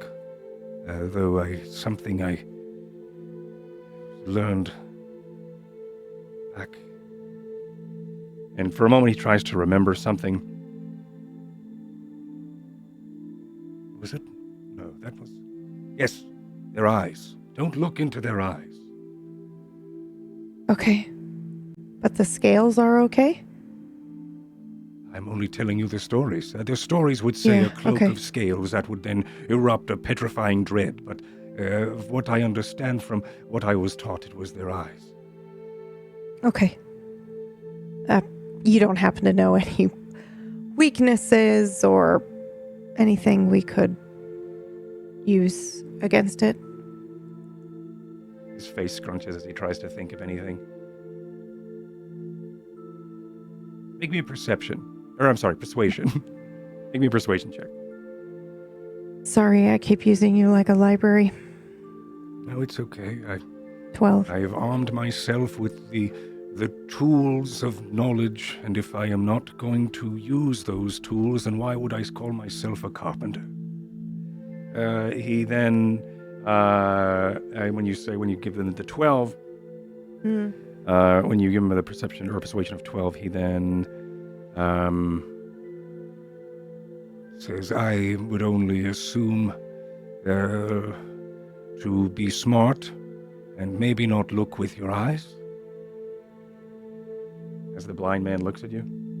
Yeah. Okay. Would you help me down off of this, please? And he's absolutely. At this point, he's made his way toward the gangplank. I'm very hungry. Yeah. I will help him down. He hasn't been eating at all. Did we not pull him from? He has been eating. Okay. But he's still hungry. He can still. He just smells. Probably not today. Food, he hasn't eaten. But yeah, he smells the food wafting from. I'll walk him down. So kind of like in the direction of the food.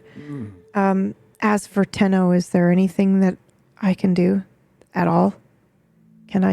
Is there magic that can rejuvenate him or keep him awake or anything? Well, maybe there is something and you see for a moment he stamps the ground. There is swamp. Okay, yes, that's good. Marshlands. Yes, there is a moss. It dangles from a great tree. It's good for keeping one awake. Guards awake at night. If you could find that, you can maybe keep him awake. Okay. Thank you. Yes. Widow's nettle, it's called. Widow's nettle. Got it. Yes.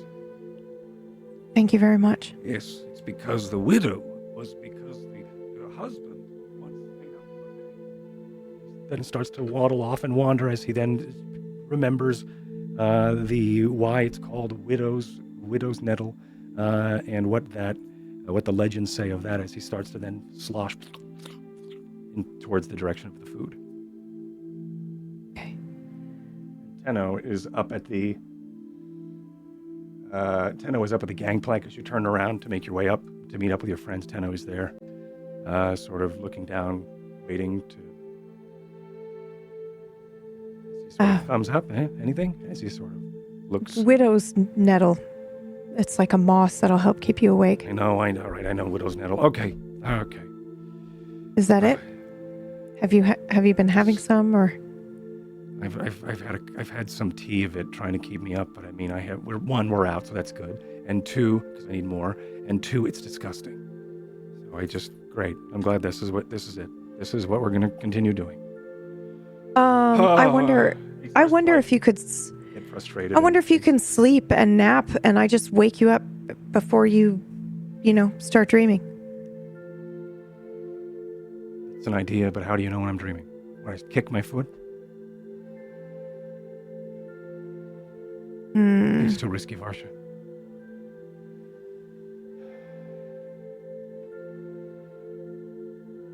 It's fine. I could help you go get some nettle. How about that? Let's do that. Yeah. Instead of worrying about this, let's just go do it. Okay. Oh, as he starts to then, in a frustrated gait, make his way down the gangplank. as we sort of leave you two, as you both sort of veer off of the trail towards some of the swampland, toward maybe some of the gray wood or the gray leaves of some of these trees that potentially could be hanging some of that widow's nettle. And with that, I think we are going to then meet up with, as you enter the captain's quarters, with a map sprawled out onto the large, unmade, disgusting bed, is Lorcan, sort of standing over it. And as you walk in, Ty, his eyes are not off of the map as he says, "What brings you here?" Well, we met with some of the local people here. Yes? They got food, but they've got there's a thing blocking the road, like a dire basilisk. Sounds like Dire basilisk. Yeah, something like that. Petrified half of their people. It doesn't seem like it's our problem. No, it doesn't seem like that, but well, the plan was to maybe ditch the boat, get some wagons, right, and head along by road, but we can't get out. Or if we do, at least we're going to encounter this thing. We could take the boat out. We considered going down to some other elven kingdom nearby, but there's pirates out there, and also taking a sworn boat over there is just going to get us chewed up by the elves. So we're going to go and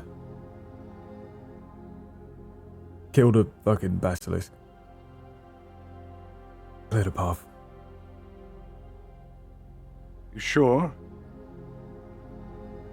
Well, unless you can think of anything else that we can do. Carantir knows me. Right, but they don't know this ship. No, they don't know this ship. But if you want to go kill a basilisk with your friends, that's fine. But I'm hoping to win a war. Yeah, no, I'm not going to go and kill a basilisk with my friends like I'm going to play football in the street. I'm just clearing a path so that we can get the fuck out of here and get back to the business. If you want to get the fuck out of here, we could raise the anchors and head back. Right. I mean, we can probably buy some food off of them, but we ain't got much in way of trade, have we? So. Plus, they're going to be looking for us on a boat, so the point was ditching the boat, was it not? I'm not sure. I feel like I've been betrayed, Ty. We had a plan. The Entente, the Longbow, the Camilla, and the Lawrence have followed me in my plan to get to Galfish. Get back to Galfish so we can then fight what it was that we knew what we were seeing. And that was the blockade. And now we're way out here. Fuck knows where. Of course the God King doesn't know we're here. That's great, but also we don't know where we are. And meanwhile, back in Galfish could be burning, let alone maybe even Deadgrove. Maybe even let alone the entire kingdom. We don't know what's going on. And you've led us all the way out here. I've led us out here, have I? Didn't realise I was in charge of the Entente. We listening to my orders now, or yours? They seem to be following you. Well, if that's the case,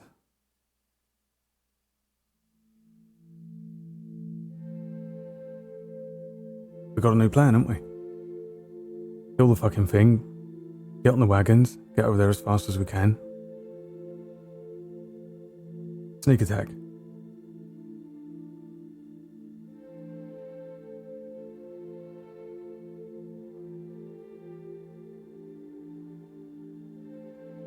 If we are this close to Carantir,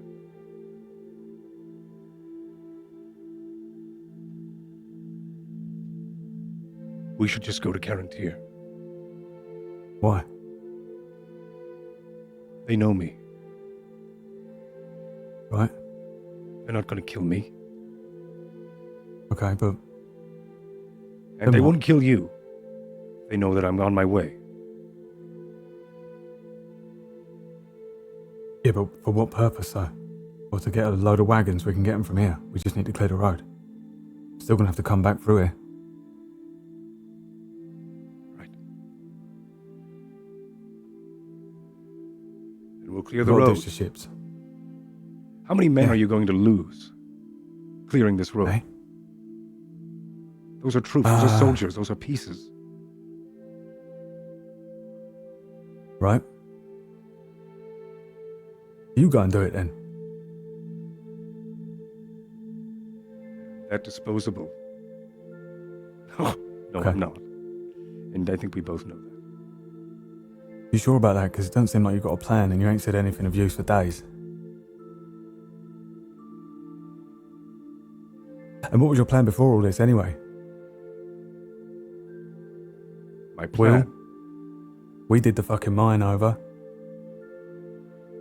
Galfish gets surrounded. We fuck off. We get a few fucking prisoners, barely any weapons between them. We're gonna run back, slaughter them. What, 3 Galfish?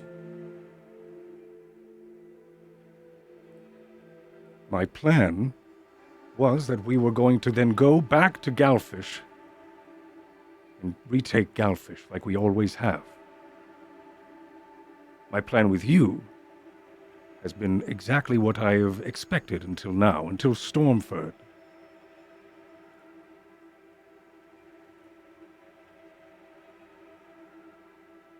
Yeah. Trained you so you could then once lead Galfish in our cell for as long as we can, and when I'm dead and gone, which, being at the top where I am, puts quite a target on my back.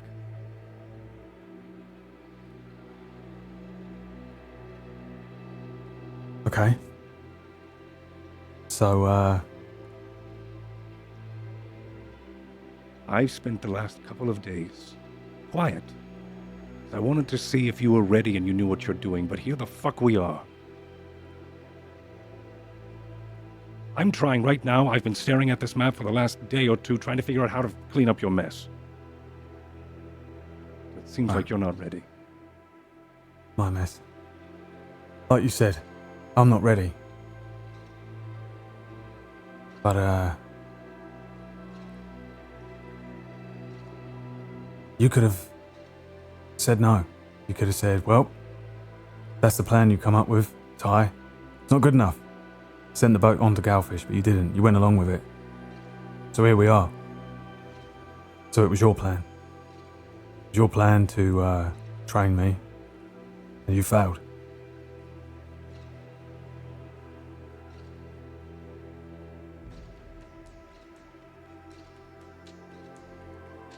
You done?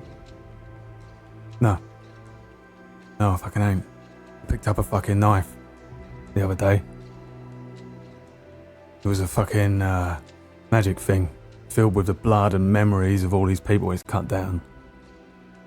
I threw it into the fucking sea. Because I'm just like that fucking knife, a deadly fucking tool, ain't I? And all these people as well. You're just going to keep throwing people at the fucking swarm and they're going to keep cutting them down. You can train a few of them. Me, Red Devon, a few of us will be perfectly alright. But most of them are just going to fucking die. The plan's shit. The plans have been shit for a long time. You were fuck all without Tenno. And he's all fucked up right now. And now we're scattered to the fucking wind. So, I'm not fit to lead. But neither are you. So who the fuck is?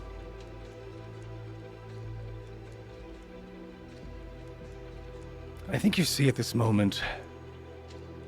Actually, I will roll something. Yeah, I think you see at this moment. What's your passive perception? Mine Probably is great. a fucking 19, Yeah. apparently. Yeah, you see as his hands are down by like his belt buckle as they're clasped, they come undone for only a moment. 2 fingers come undone as if making like, as if he's pointing 2 of his fingers down toward his left foot and gestures something. And then you start to see, had to make an Arcana check. Then you start to see a shimmer crawl up from where his fingers were, and like this, like a tessellation or this of these like polygonal, I guess that's another word I'm making up, polygonal planes that seem to wrap around him. And you've seen this before, as a lot of mages cast this when they are worried or ready, or they're preparing for combat or some sort of protection spell. It's usually very subtle, but you've seen him do this many times, and you're able to just see that he is just preparing himself for anything. As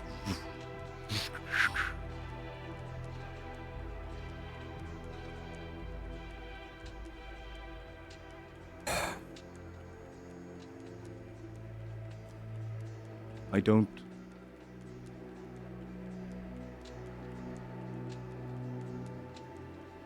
want to clean up a larger mess. I have envisioned, and as I think we both share the same dream, which is to have the free spine. Yes, is that not what you want? Yes.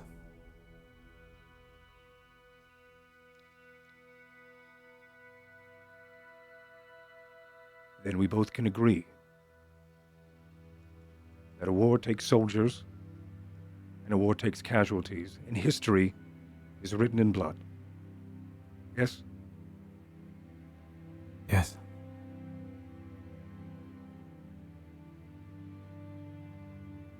So whether it is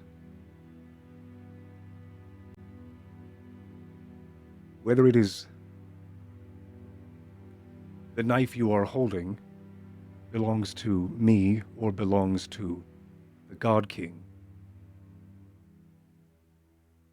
it's either a tool from someone you trust, or it's a weapon from the God King. And is that what you want? Do you want to be fallen into the same thing that all of the other spellkin have? Do you want to just let this happen for another few generations, or do you want to fight? I was born to fight. I've been fighting. God's sakes. We've lost family because of this. And I've sworn, just like your fucking friends sworn, I've sworn on the graves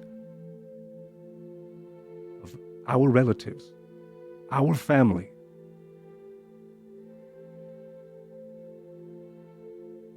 that I will free that fucking spine away from that God King's grasp, and you know that.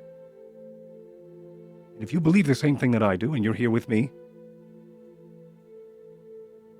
then you'll understand what it is, the difficulty of all of this.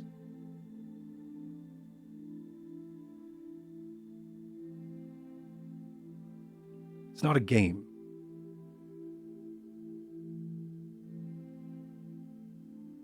It's history.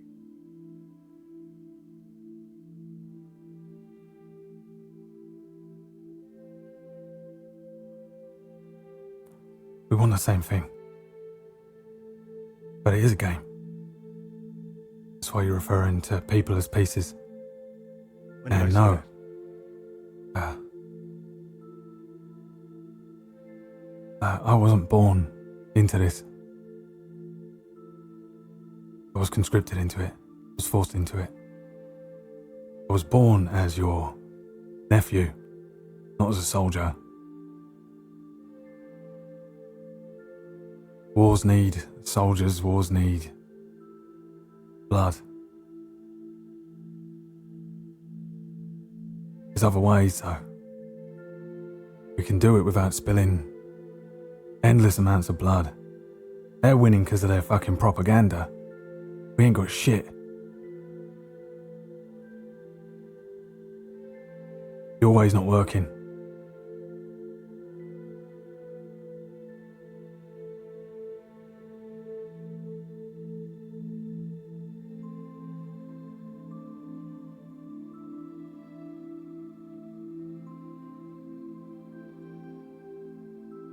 How do you plan to fight this war?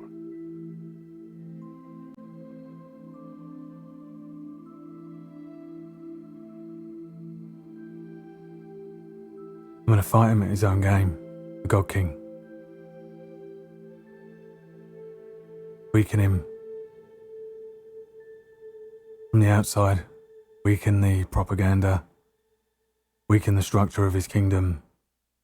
Then I'll fucking creep into his room when he's got less guards and the people aren't on his side, tilling the fields for him. And then I'll put what you taught me to use. There's more steps than just rushing at things and stabbing them.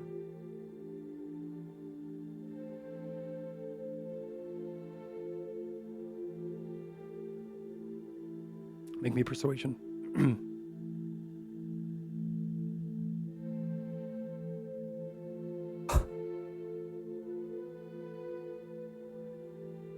For those listening, it's an 8.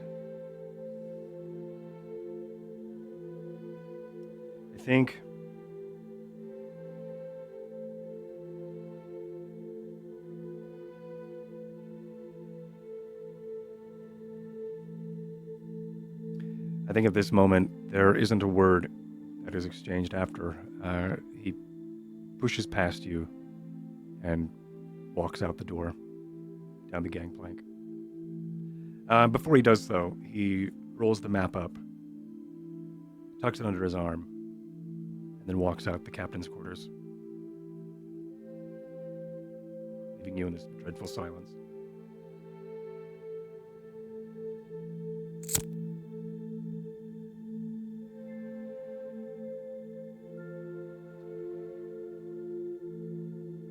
We then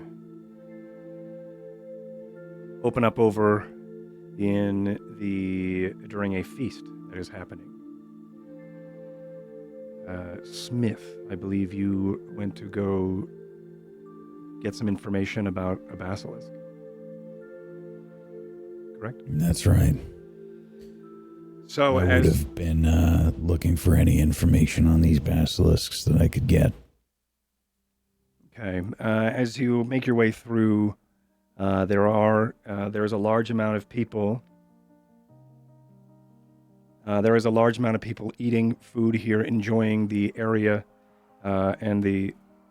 Okay, that sounds like war. As they are enjoying the food, and as the crowd starts to then gather, and it is quite unnerving being settling into a culture that doesn't speak your language, and they're offering you food, and some people come up to you and as they try to then offer you something. A child then comes over and drops a fish on your plate as you start to see some of the people of Eftoki actually running around and excitedly serving their guests.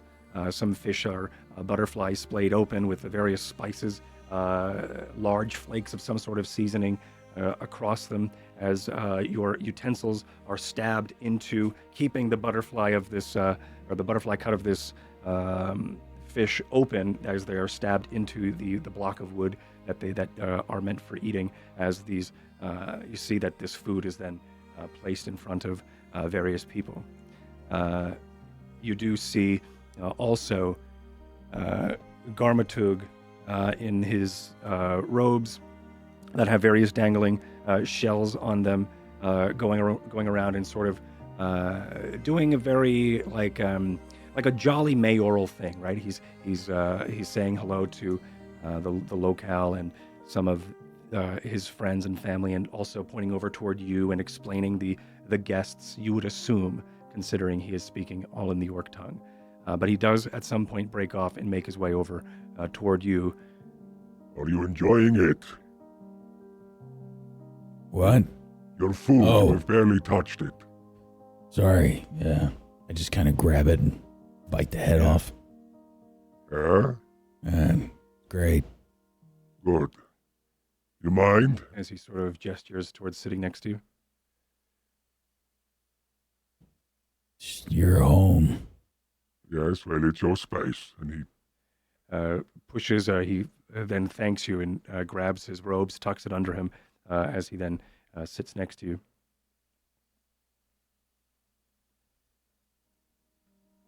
What are you planning? Listen. Do you know yet? Not yet. We didn't really know what to expect here. So, everyone was just very hungry, and it's good that you were here.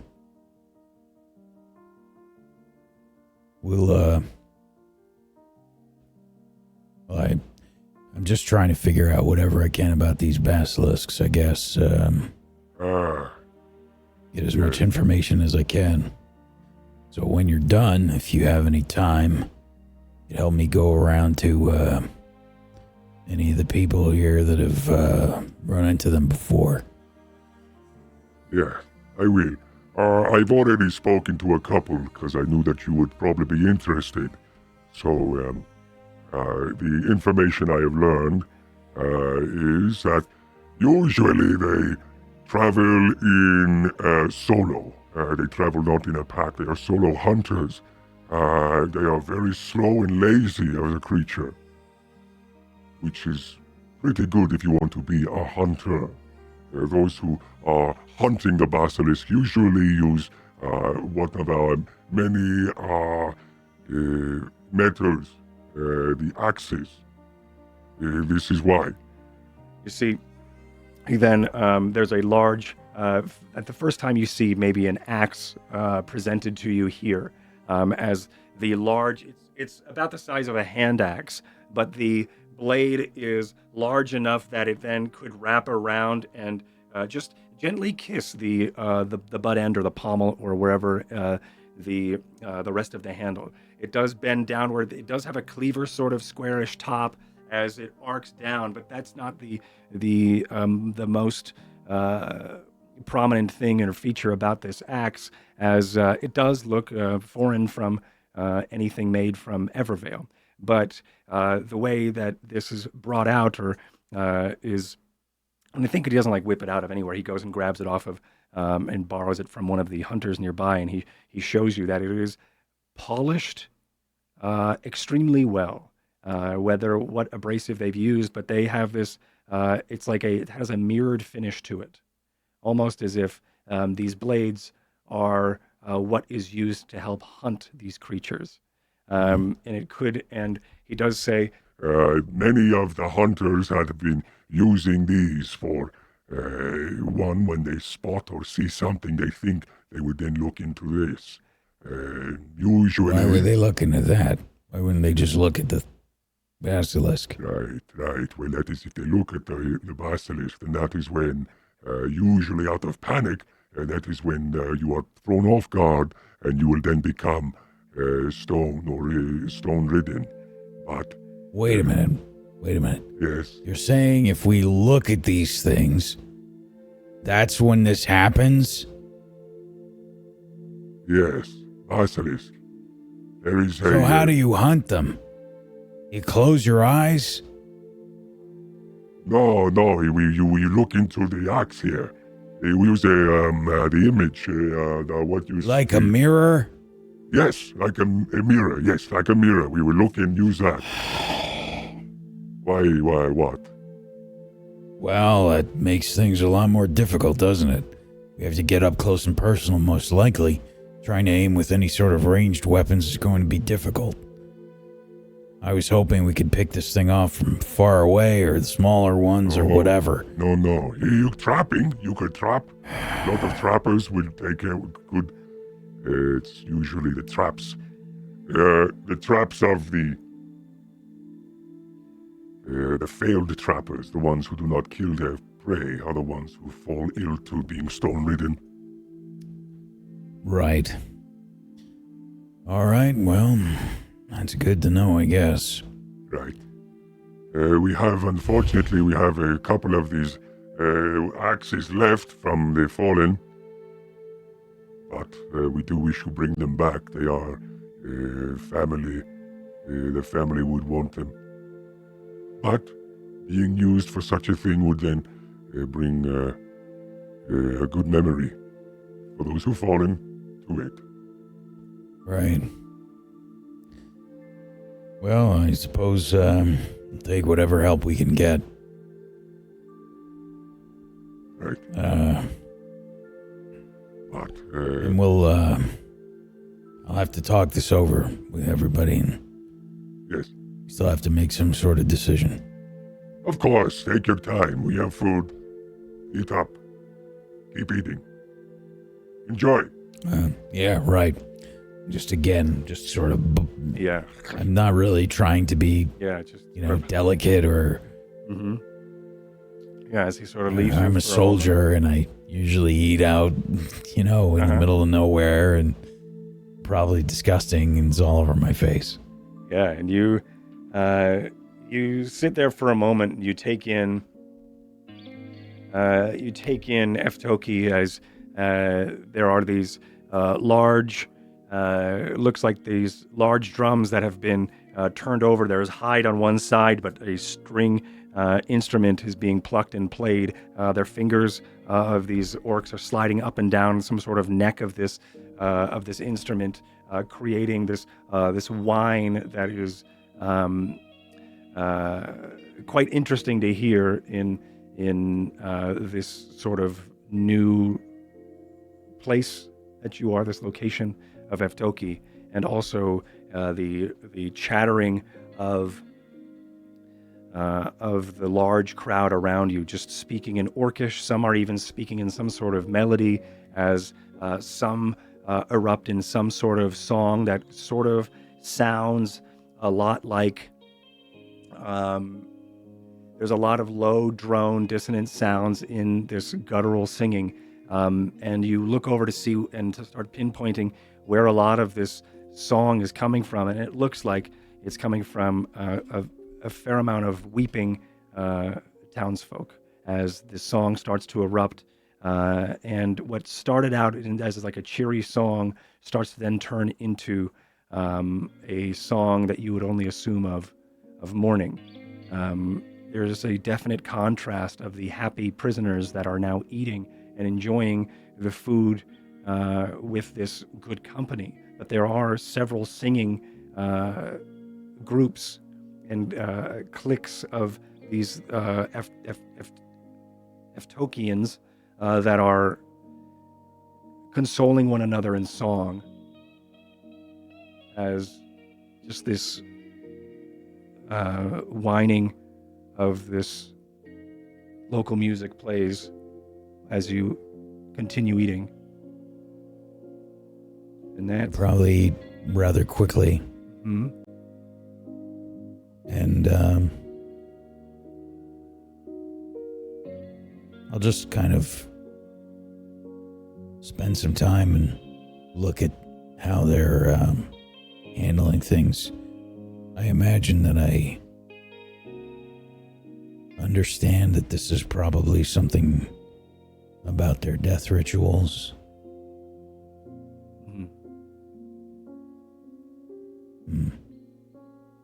I would probably take some time and just listen then, I think. Okay. And I think we leave tonight's episode with the music playing and the camera panning away from Smith, as Smith is, there is moments where Smith is looking at the crowd of the prisoners enjoying their food, and some of them are trying to chuckle and laugh and trying to listen to the music. But I think Smith is more focused on those who are mourning.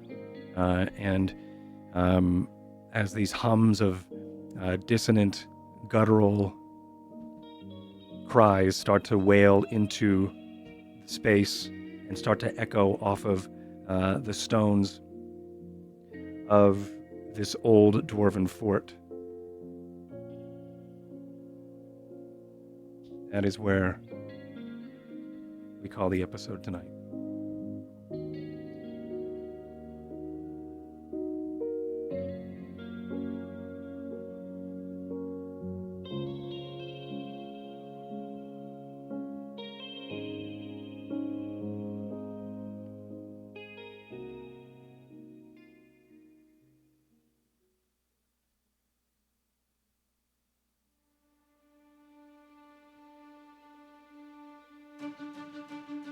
I was the wrong button. There we go. Which button to Which press? button press time? Holy shit! How are we feeling? It's about time, Ty. Holy fuck, that scene was so good. It was so good. I loved it so much. Woo! Real good. Yeah. That was pretty tense. Yeah. I was excited. I was like, is he going to stab me? Is There this going was to happen a- right now? I'm There very was a excited. moment where I've been eating these chocolate covered I blueberries. have those here too. Uh-huh. So I had one in my mouth, and then I don't know what Ty said, but he said something, and I literally was like, and it fell out of my mouth onto my desk. That's how shocked I was. It was very good. Very good shit.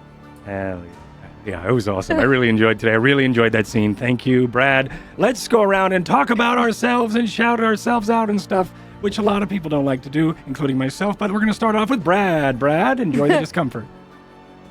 It's me, There it is. Brad. Perfect. Thank you. No, I don't think he was going to stab you, by the way. Just, I know that probably a lot of people would assume that. Thanks to but Wake. Nice. That's what I should've Yeah, it seems like that maybe, but there's no way he would. Can we talk about the accidental mirroring of Varsha nearly stabbing Tenno, and then you, people thinking that you were going to do the same thing? Yeah, yeah. And then we could actually talk about the mirroring of the acts, right? And also Cool. the thing that I liked about it that was kind of in the back of my mind while I was trying to role play through the fog of lack of sleep, was that it's funny that Lorcan is still judging Ty by his previous ways, and Ty spent the morning looking around for blunt weapons to not stab anyone anymore, which is a fun thing that I feel like I would have written in. Yeah. But you just, when you write stuff in, you're like, this was improv. That's what they write into stuff. And Yeah, they it do was that. really cool to start being It's it's like he's looking, the interest in blunt weapons is definitely looking for some, I don't know. It's awesome. I think it's really cool. We'll see. We'll see what. Would he stab a giant basilisk, though? Yeah, would you? Or would Yeah, he- I mean, he's gonna have a bow and daggers and stuff for animals, but I think Ty is looking at. I think he's just looking at figuring out a way to not quite just be just a pure instrument of death. Right. He's just having an existential crisis. Well, I was looking at sticks of some sort, Eskrima sticks. Ty is partially based off of Nightwing anyway, Yeah, kinda. might as well just go into it. Something like that. He's part Levi, part Nightwing, part, geezer from London. Gazer wing. Absolute geezer wing, mate. And so that was fun to do, and awful and horrible, but also kind of felt like it was building up to a thing. Yeah. And I guess there's probably gonna have to be a part 2 to that as well, as No, they figure out geezer. what to do after Totally. this basilisk and things. Yeah, this was great. I loved it. I loved all of the scenes. It's interesting to speak to these guys. I did not expect that they would be kind of at the behest of a fucking dire basilisk, which is just terrifying. Yeah. I don't even put basilisks in my games because they're just OP. It's so scary to put petrification into games sometimes, and I'm too much of a pussy DM. And That's it. That's you're your name. like, oh, I've not just put an army of basilisks, The but a GM. dire basilisk in. So, yeah. That's it though. I'm Brad. I'm playing Cyberpunk 2077. Started it today. Never played it before. Expected to absolutely hate it, but it was pretty good. The first few hours of it that I played. And that's it. Oh, and there's no Mistlight at the moment. It's on a hiatus. So just hang around, loiter around until someone tells you something different. That's all I got for you. Perfect. Bye. And if you like any other compound word titles, Spellwind is always available on Wednesdays. So, Hey, yeah, there you go. Just watch Spellwind again. Let's watch this one tomorrow again. That's it. Yeah, thank you, Brad, so much. It was awesome having you bring Ty and the Thai spice today. That was awesome. God, it was so good. Yeah, it was really good. Yeah. PB. Hello, fill hi. the dead air. Yes, sure. Hello, you. hi. I'm Pumpkinberry. You can find me at twitch.tv/Pumpkinberry. I'm playing through Returnal right now, which is really amazing. Roguelite for the PS5, and I'm also doing a shit ton of Wild RP, and that's it. That's me. You can find me GMing a new show here called Title Blades. That's this Saturday, 4 p.m. Eastern. It's going to be awesome. Hell yeah. Waxing it. Exciting. Yep, I can't wait to see. Do we know? Can't We wait. don't know. We don't know who you're playing, do we? You don't know anything yet? It's really good. Damn it. I love his character. Damn it. I love them all. Of course. Of course you do. Of course you. Anyway, thank you so much, PB. Go follow PB. She's awesome. She does a lot of wonderful RP over in Wild RP, and has a wonderful community that plays a lot of awesome, cool games. Did you just finish Returnal, or are you still doing Returnal? We're still doing it. All right. She's still playing Returnal. It's awesome. All right. And Meyer, say something. Hi. Hurry. Something. Thank Hurry. you. That's it. Thank you, Meyer. Today was really cool. I think all these sessions are really fun. I mean, like, where it goes, I can never really predict. And pulling like a basilisk encounter, whatever, like, yeah, me too. But yeah, I'm looking forward to seeing what it is. Like, what happens. Like, it's like we're at a crossroads with, like, nearly certain death and nearly certain death. And like, it's the characters trying to decide which nearly certain death would be the nicest or the most logical to do. It's really cool that, like, Or the most beneficial. Right. Yeah, and like, it's cool that we have this, like, what you would essentially call like a like a monster hunting encounter or whatever, but like, it's been painted like, you have to fight this mountain that can turn into stone, or you can go into the sea and maybe perhaps drown. I'm looking forward to seeing what happens with the next episode, but like, what the characters decide to do, and then how we go about doing it, because if there's anything that I've noticed so far with Spellwind is that, like, it's never conventional. You know what I mean? Like, we had this like big army-based combat thing like a couple weeks ago, and I was like, okay, this works. This is awesome. So I'm looking forward to seeing like your take on a massive monster battle, or your take on running away from pirates, and then elves. I believe he used the word Titanic.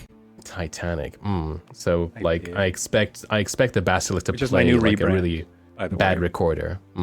Twitch.tv/Titanic. But yeah, otherwise, I've been Meyer. I played Jet today. I do a lot of Red Dead Redemption roleplay on my server on my channel at the your moment. server. On my server, on my channel, it's Wild RP. It's really cool. It's pretty fun. I play a couple of characters there. You can find out more on my channel. I also am going through the Halo series because I have never played any of the Halo story modes ever, apart from Infinite. I started with Infinite, and then I was like, you know what? I may as well give it a shot. So I'm doing Halo Combat Evolved right now. I'm like halfway through or something, and then we'll see what happens after that. Yeah. That's me. Hell yeah. Thank you so much, Meyer. Go check out Meyer. Also does some Star Citizen as well. That's where we met in Star Citizen. That's where it at. That's where it all started. Check him out. He's awesome. Has a great community as well. Whack. Hi, everybody. I'm Wax Steven. Normally, I am the DM or the GM of Doom here on Table Story. I drag players kicking and screaming through adventures, but here I get to be a player. Non-adversarially. Yes. And this was great. Smith is in kind of like a weird spot. He doesn't really understand like how to be Human. Yeah. Yeah. He doesn't understand like how to communicate with anybody and like in a intimidating presence kind of way, and it's just like, so I just stand here or what, and like I don't understand. He's just, I guess he's just kind of, he's trying to do whatever he can to do the things that he knows how to do, which is kill stuff good and Intimidate good. yeah, basically. So I'm looking. I feel like he's looking forward to the possibility of working with Jet to make something big explode again. Mm-hmm. As we always do. I'm actually excited for that possibility as well. Thank you, Wack. Wack's also designing. Did you talk about this? Wack's also designing at No. TTRPG. I have no brain power left, man. It's okay. I got you. I think it's an isekai. It's game. Isekai, yeah. You do it's it. I don't know. Yeah, I tried to help. it's a little. It's got a little bit of everything. Isekai, reverse isekai, and some other stuff in there. And it's I work on it on Wednesdays on my channel. And today there was a lot of numbers and math and yeah, it was great. Wonderful. Wonderfully done. Thank you, everybody, for playing today. I lost my window. Okay, there it is. Thank you, everybody, for watching. Thanks for playing. This is episode 23, when we'll see what happens next week, where they go, which route they decide to take. As for me, my name is Mythomatic. I am a roleplay streamer, cinematic storyteller, and immersive roleplay. Did I say that already? Anyway, here on Twitch, twitter.com/Mythomatic to see what I'm up to when I'm up to stuff. I have various TTRPGs throughout the week. I've been doing a lot of Mortal Online 2 in the morning, where I'm trying to roleplay through that crazy, awesome, complex MMO, as well as in the evening, I do a lot of Red Dead RP, as well as the barman, criminal mastermind of Van Horn, or also Cooper Garrett, the gunsmith of Rhodes. But you can follow me on patreon.com/Spellwind, where you can help support my creativity for this show and this setting. You could also support patreon.com/TableStory if you would like to help us out in a monetary way and enjoy all of the awesome, cool patron benefits there as well. As for us, though, we will see you all on Saturday for Title Play. And Friday, I'm sorry. And Friday, oh my God, my brain after these. Friday, we have Rhyme with the Frost Maiden, and then also on Saturday with Title Blades. Good night, everybody. Be well. Take care of yourselves. Tell great stories. Good night. Hold on. Audio.